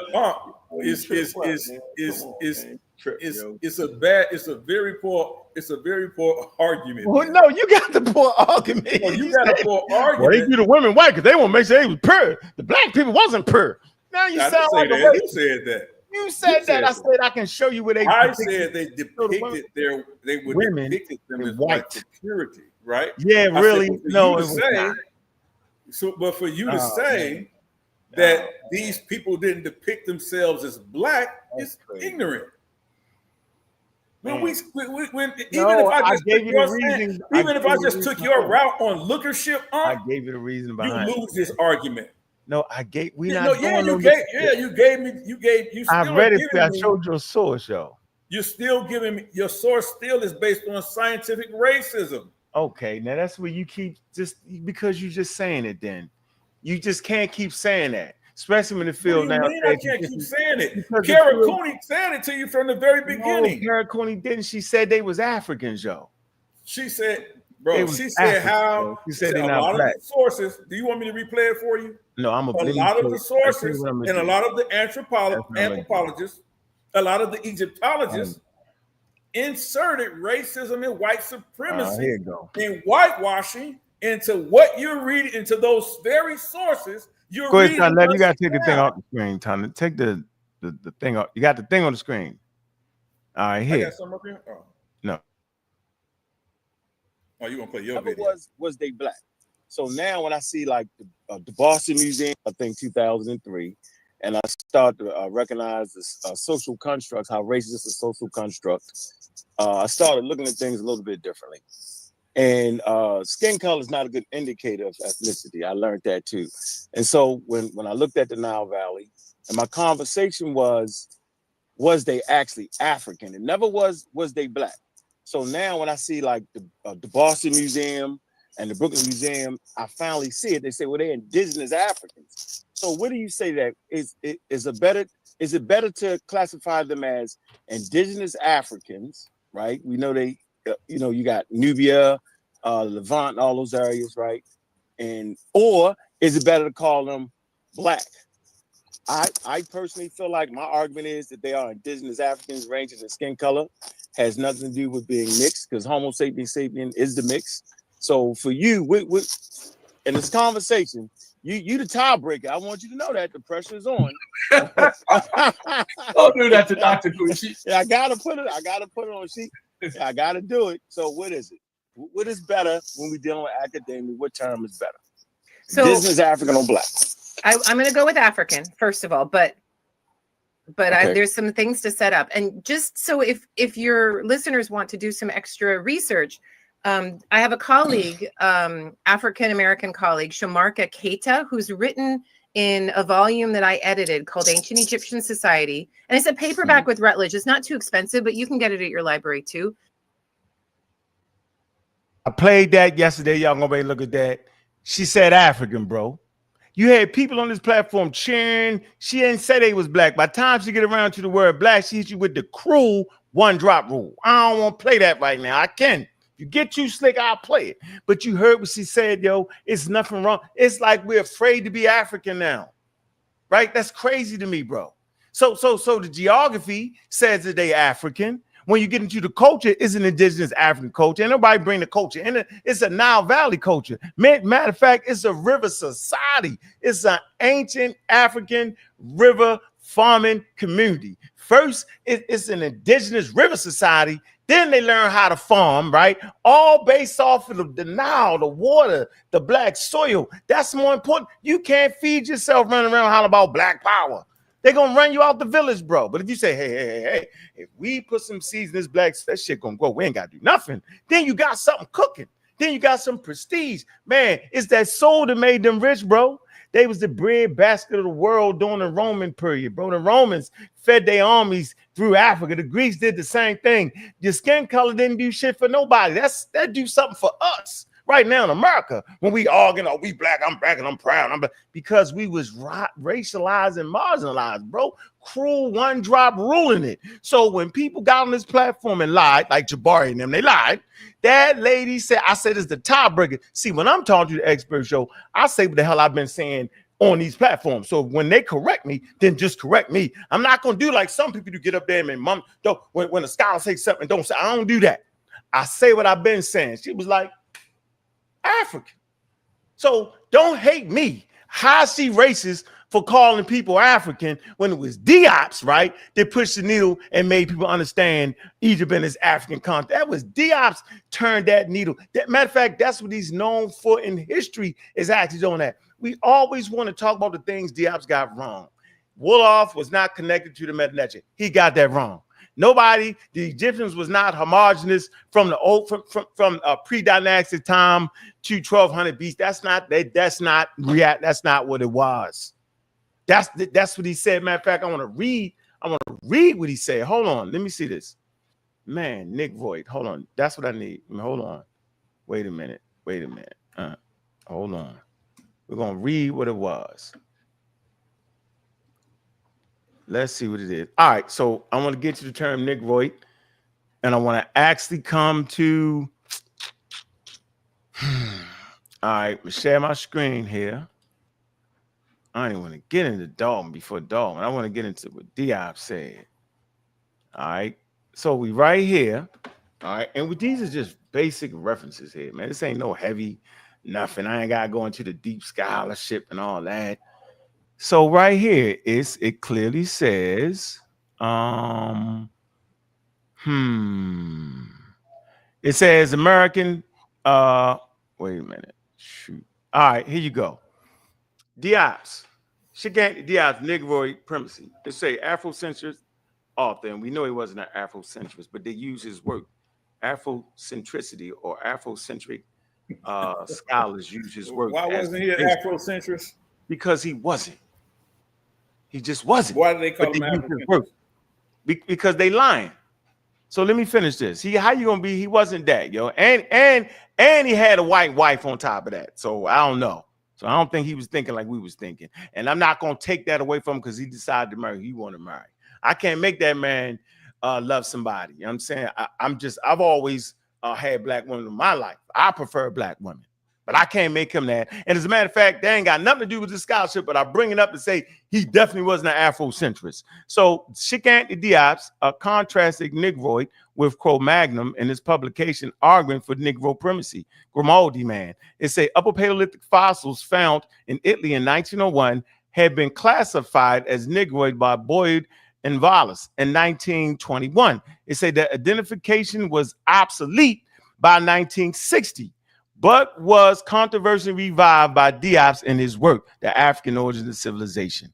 All right, republished in 1989. So it was already obsolete by the time he was using it. So no, it never was no one quote unquote Negroid population in the Nile. You know what I'm saying? They formed Egypt. That's not what it is, man. So look, bro, I don't know where you think you put a priority on black. Right, Egyptians put a priority on black when it came to the soil and their gods having nothing to do with their skin color, bro. That's where I'm at with it, yo. That's where I'm at. So, are you suggesting that the Nile, the Nile Valley has always been this sort of genetic melting pot? I'm saying since Homo sapiens moved to that area for at least 300,000 years, and they leave out and they come back in. When the population that would become Egypt, it's 3 intersecting continents, bro. They following the herds. The hunter-gatherers are following herds back and forth. The line Africa is really arbitrary, yo. That's something we arguing over. So what what depictions of these differences and these conversions do we see furthest back? Like what evidence of that do you have? So well, first of all, hunter-gatherers for the most part are naked. They're naked. So those early inhabitants on the Nile was naked. Matter of fact, the Egyptians, their children would be naked until they was about 12 or so. Naked. Now you looking at the Egyptians saying, yo, they're not as dark. Of course not, because now they got sunscreen, now they got cars and AC. So they're not trying to, they ain't fighting against UVA like that no more. Back in the ancient times, Joe. So real quick, so basically what you're saying is because they were naked on the Nile Valley, they would have been dark. They got some real deep suntans. Yeah, that melanin would have had to protect them from the UVA rays. So what you're saying was they could have been. So watch, listen. Most of the Caucasian complexions of modern day Europeans. But since that sun in the Nile Valley, they was under that sun, it sort of darkened them up. So would that have changed their DNA? No. Hold on 1 second. No. Being exposed to the sun? Hold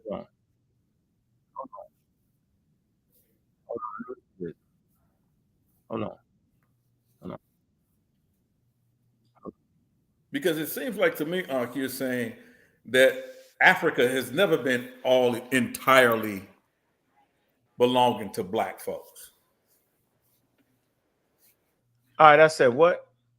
That the Nile Valley culture has never belonged entirely or monolithically to black people. No, black people don't. No, black at no point.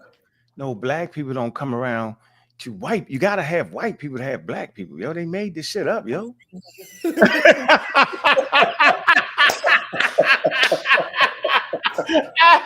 whole planet is brown. Originally, you get it? The whole planet's from dark to brown, yo. It ain't Africa, yo. They ain't. Come on, bro. You got some wild people come in and say, "Oh shit, the Ethiopians because they dark, right? They do that, yo. White people can be real wild at times. I don't know why we act like they wasn't wild, and then they develop a whole pseudoscientific system and enslave 12 million people based off of skin color, bro. So I ain't trying to go down that trail. I understand why we celebrate blackness, yo. Don't get it twisted. I'm black and I'm proud, yo. But come on, yo. I ain't convinced, Doc.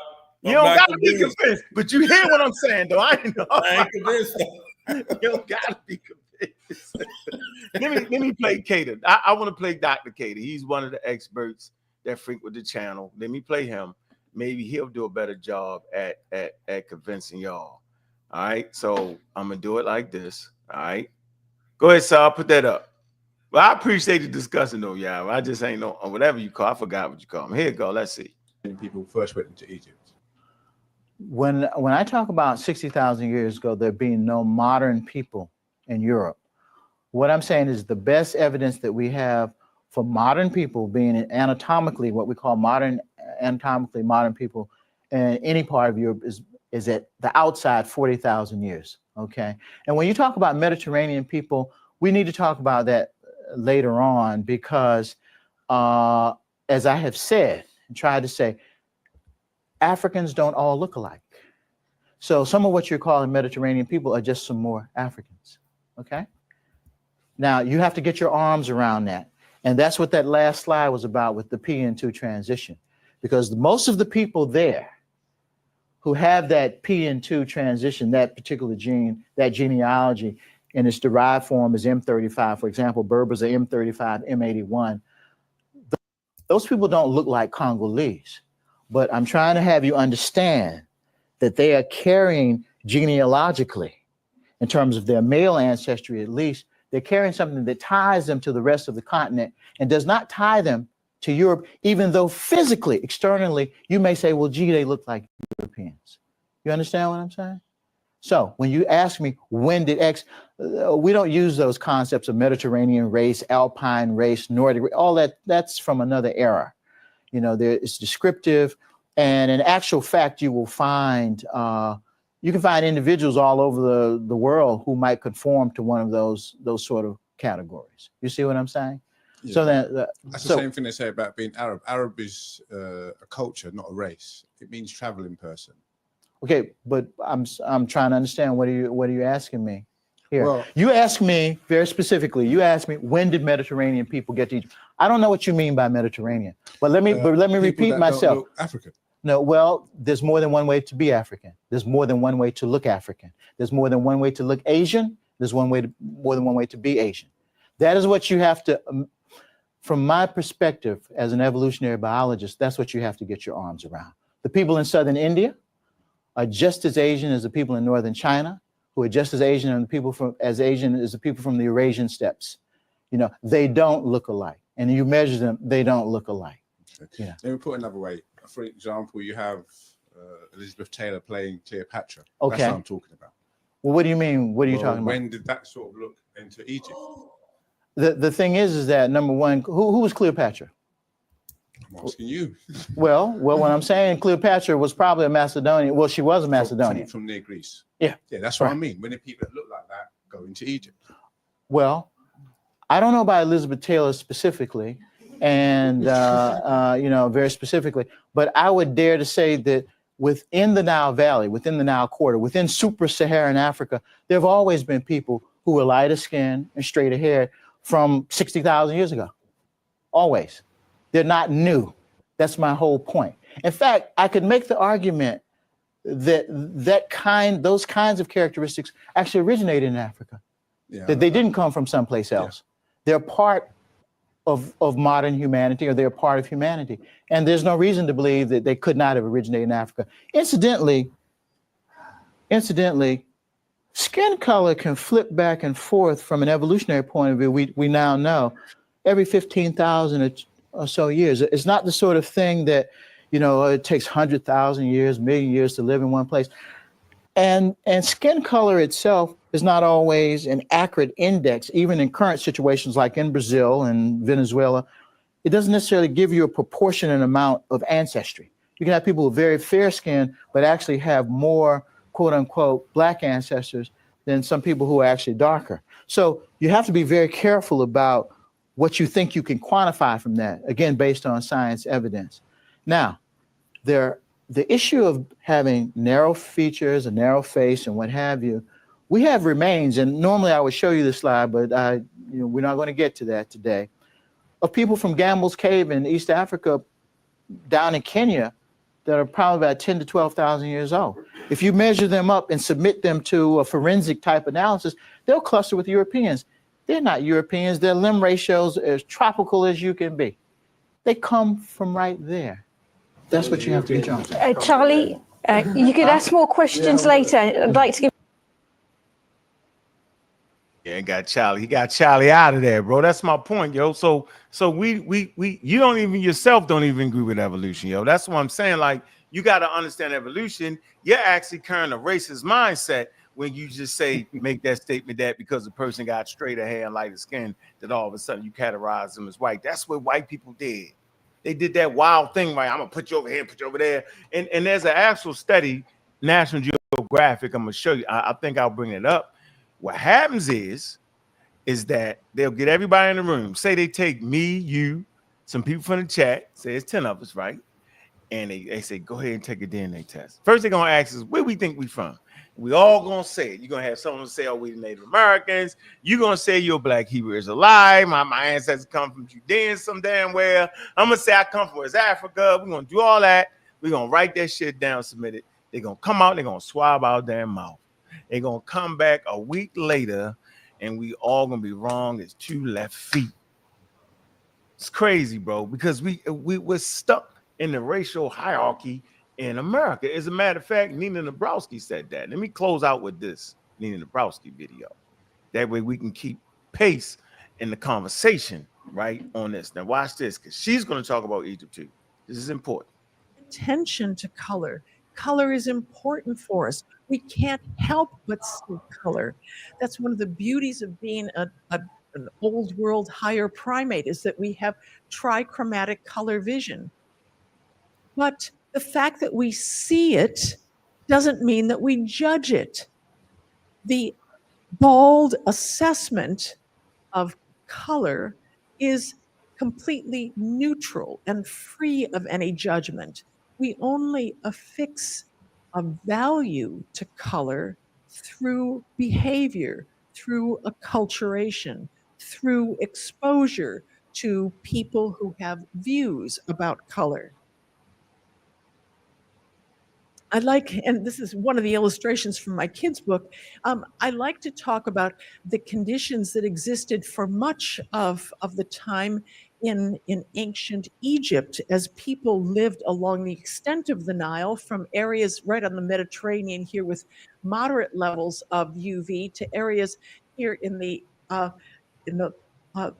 tip of the Red Sea, close to the tip of the Red Sea in northern Sudan, with very, very high levels of ultraviolet radiation. So along the upper, the upper and the lower Nile, we see this tremendous gradient of UV radiation and this tremendous gradient of skin color among the various peoples and pharaohs of dynastic and pre-dynastic Egypt.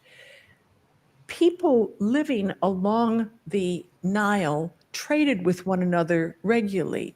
They saw the difference in skin color. They depicted it in art, in sarcophaguses and in other murals along the Nile. But color did not distinguish one group from another in terms of anything but the bare color. There was no value associated with color. For us living in the United States right now, it's almost unfathomable to think that there was a time in human history, and in fact, most of human history, when we affixed no value to skin color. There were no connotations of skin color. But in fact, that is the case. Humans are very, very good at discriminating according to language and dress and, perceived barbarity. But for most of human history, those boundaries were not drawn on the basis of skin color. So here I like to quote, to look at the Persian Empire and all of these different empires here that were described at 540 BC. Really, really interesting time in human history when humans lived in cities, when they were extremely sophisticated, literate, well-read, and people were of all different colors, language groups, and backgrounds. Give us some commentary, Ankh, because they're going to say copyright. So try to stop it and talk. So that you would have. She was doing so. I mean, it's understanding science. It's being literate in science to really get what she's actually saying, right?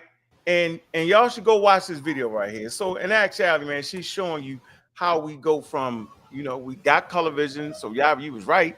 We always categorize things, right? As a Hebrew, you categorize things, and you consider yourself, you put yourself in the category of being God's chosen people. That's a category, right? And there's other things. You saying my ceremonies, my sacraments are better than yours, right? It's going to help me with my salvation.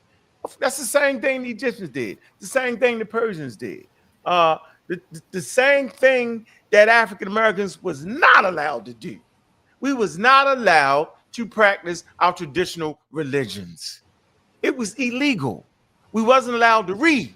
So we didn't have agency over what we called ourselves, right? Or how we did our thing. Because if you practiced indigenous religion, they would shoot you in the head or hanging you, bro. It was the black laws, I believe, just against all that.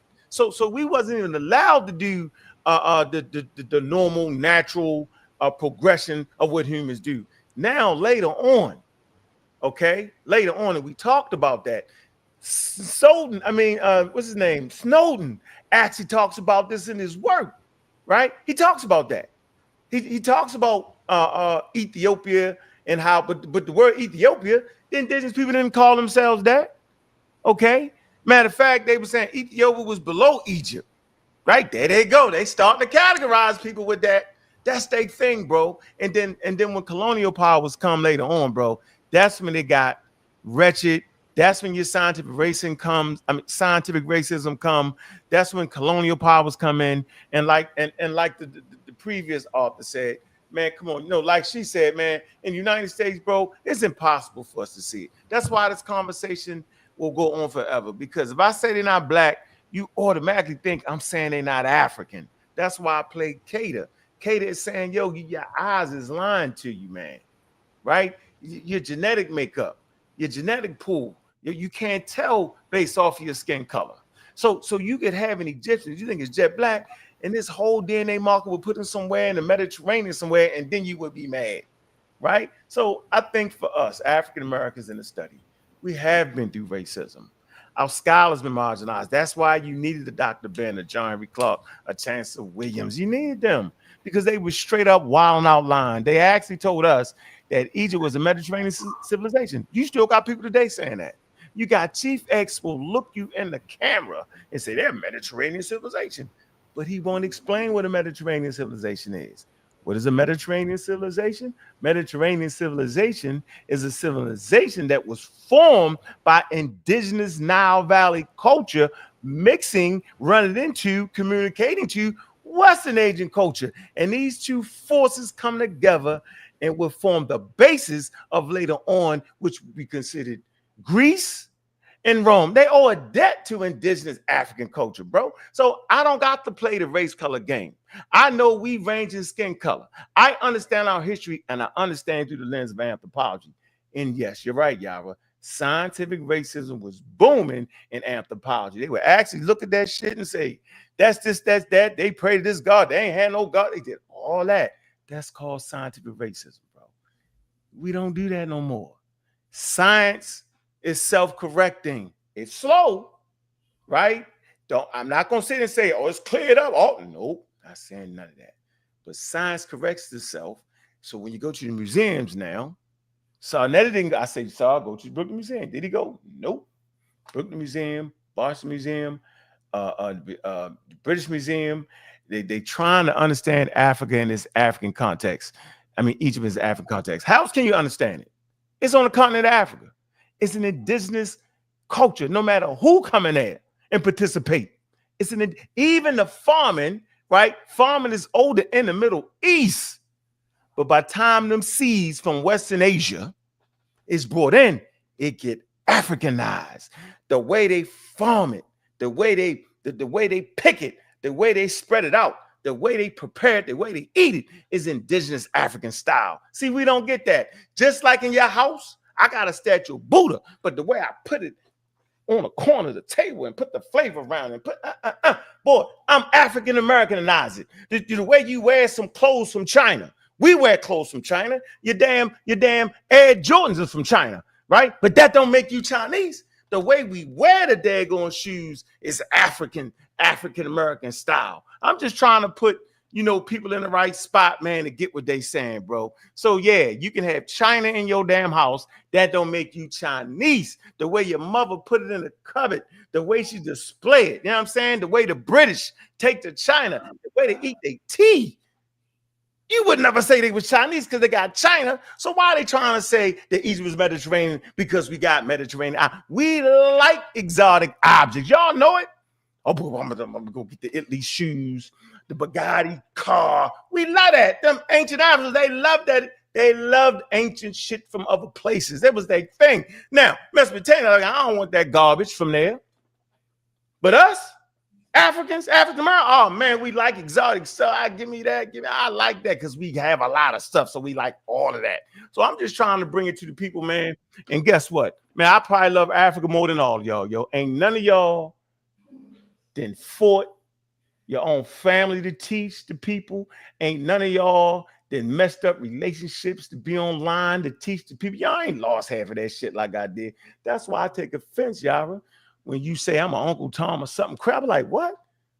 I love Africa so much and African people and African Americans so much, yo, that I'm willing to take the bullets. I'm willing to hear all the craziness. I already know most of us ain't even reading past a 5th grade level, let alone read a high-level scientific journal. I already know that. I know most of us ain't running around reading high-level scientific literature. Y'all joking when I mispronounce words. So what? It's not a daily read. It's not something normal people just reading every day. It's at the college, university, doctorate level. No problem. We're going to work it. But, yo, I do a lot of sacrifice just to hear people say, I don't like black people or I'm harming black people. They did it due to the pandemic. What? I love black people so much that I'm going to make sure to get the high-level information to help themselves. I'm going to rest right there, Yarah. I appreciate you, bro. That's what no doubt. All right. We're going to open up for some questions. We're going to open up for questions for both of y'all and see what the people have for y'all. Naim, Lord Abba, you was first. Let's go, brother. We got a question. Peace. What's going on? What up? What's going on, Yarah? Yeah, I mean, I was listening. I'm a stickler for a good debate, and I don't care if I rock with you or if I don't.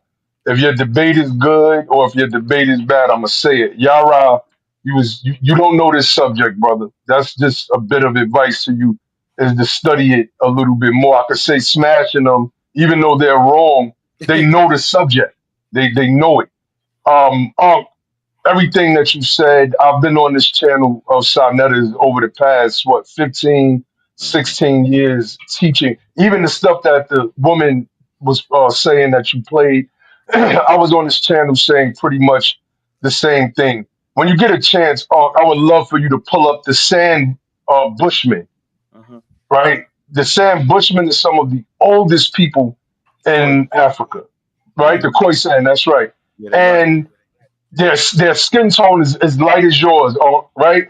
Now, the area that they live in South Africa, even if you take what you said about the people of the Andamanese Islands who are so close to the equator, then technically their skin tone should look like that.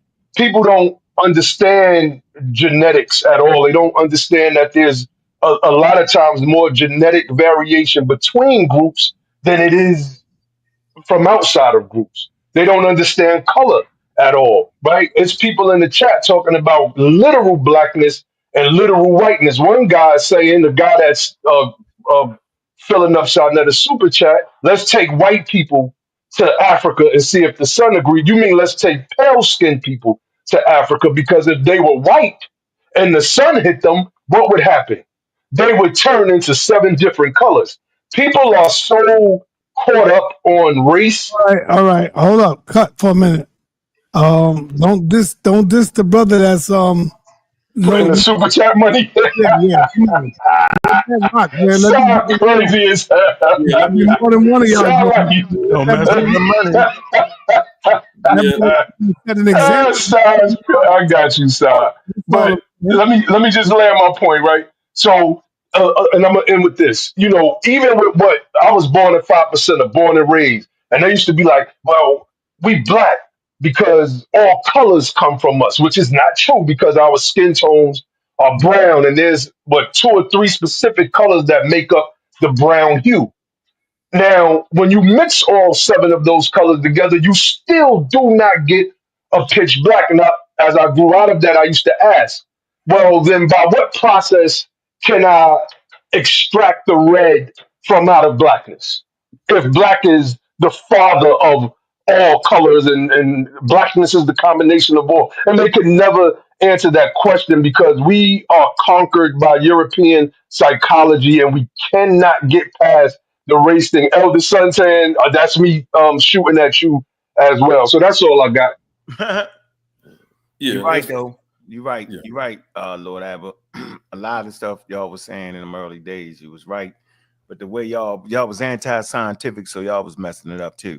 No. I ain't gonna let you do that to me. Not to me. Oh, yeah, you did. Like for instance, when you hear John Henry Clark talk about it, he beat the hell out of us trying to play the black thing. Y'all should say stuff like, black doesn't identify where you from in your land. That's a fact. Doesn't identify your tribe. That's a fact. But then y'all would turn around and say we was white legally. That's when you start messing. No, I never said that. I never ever taught that.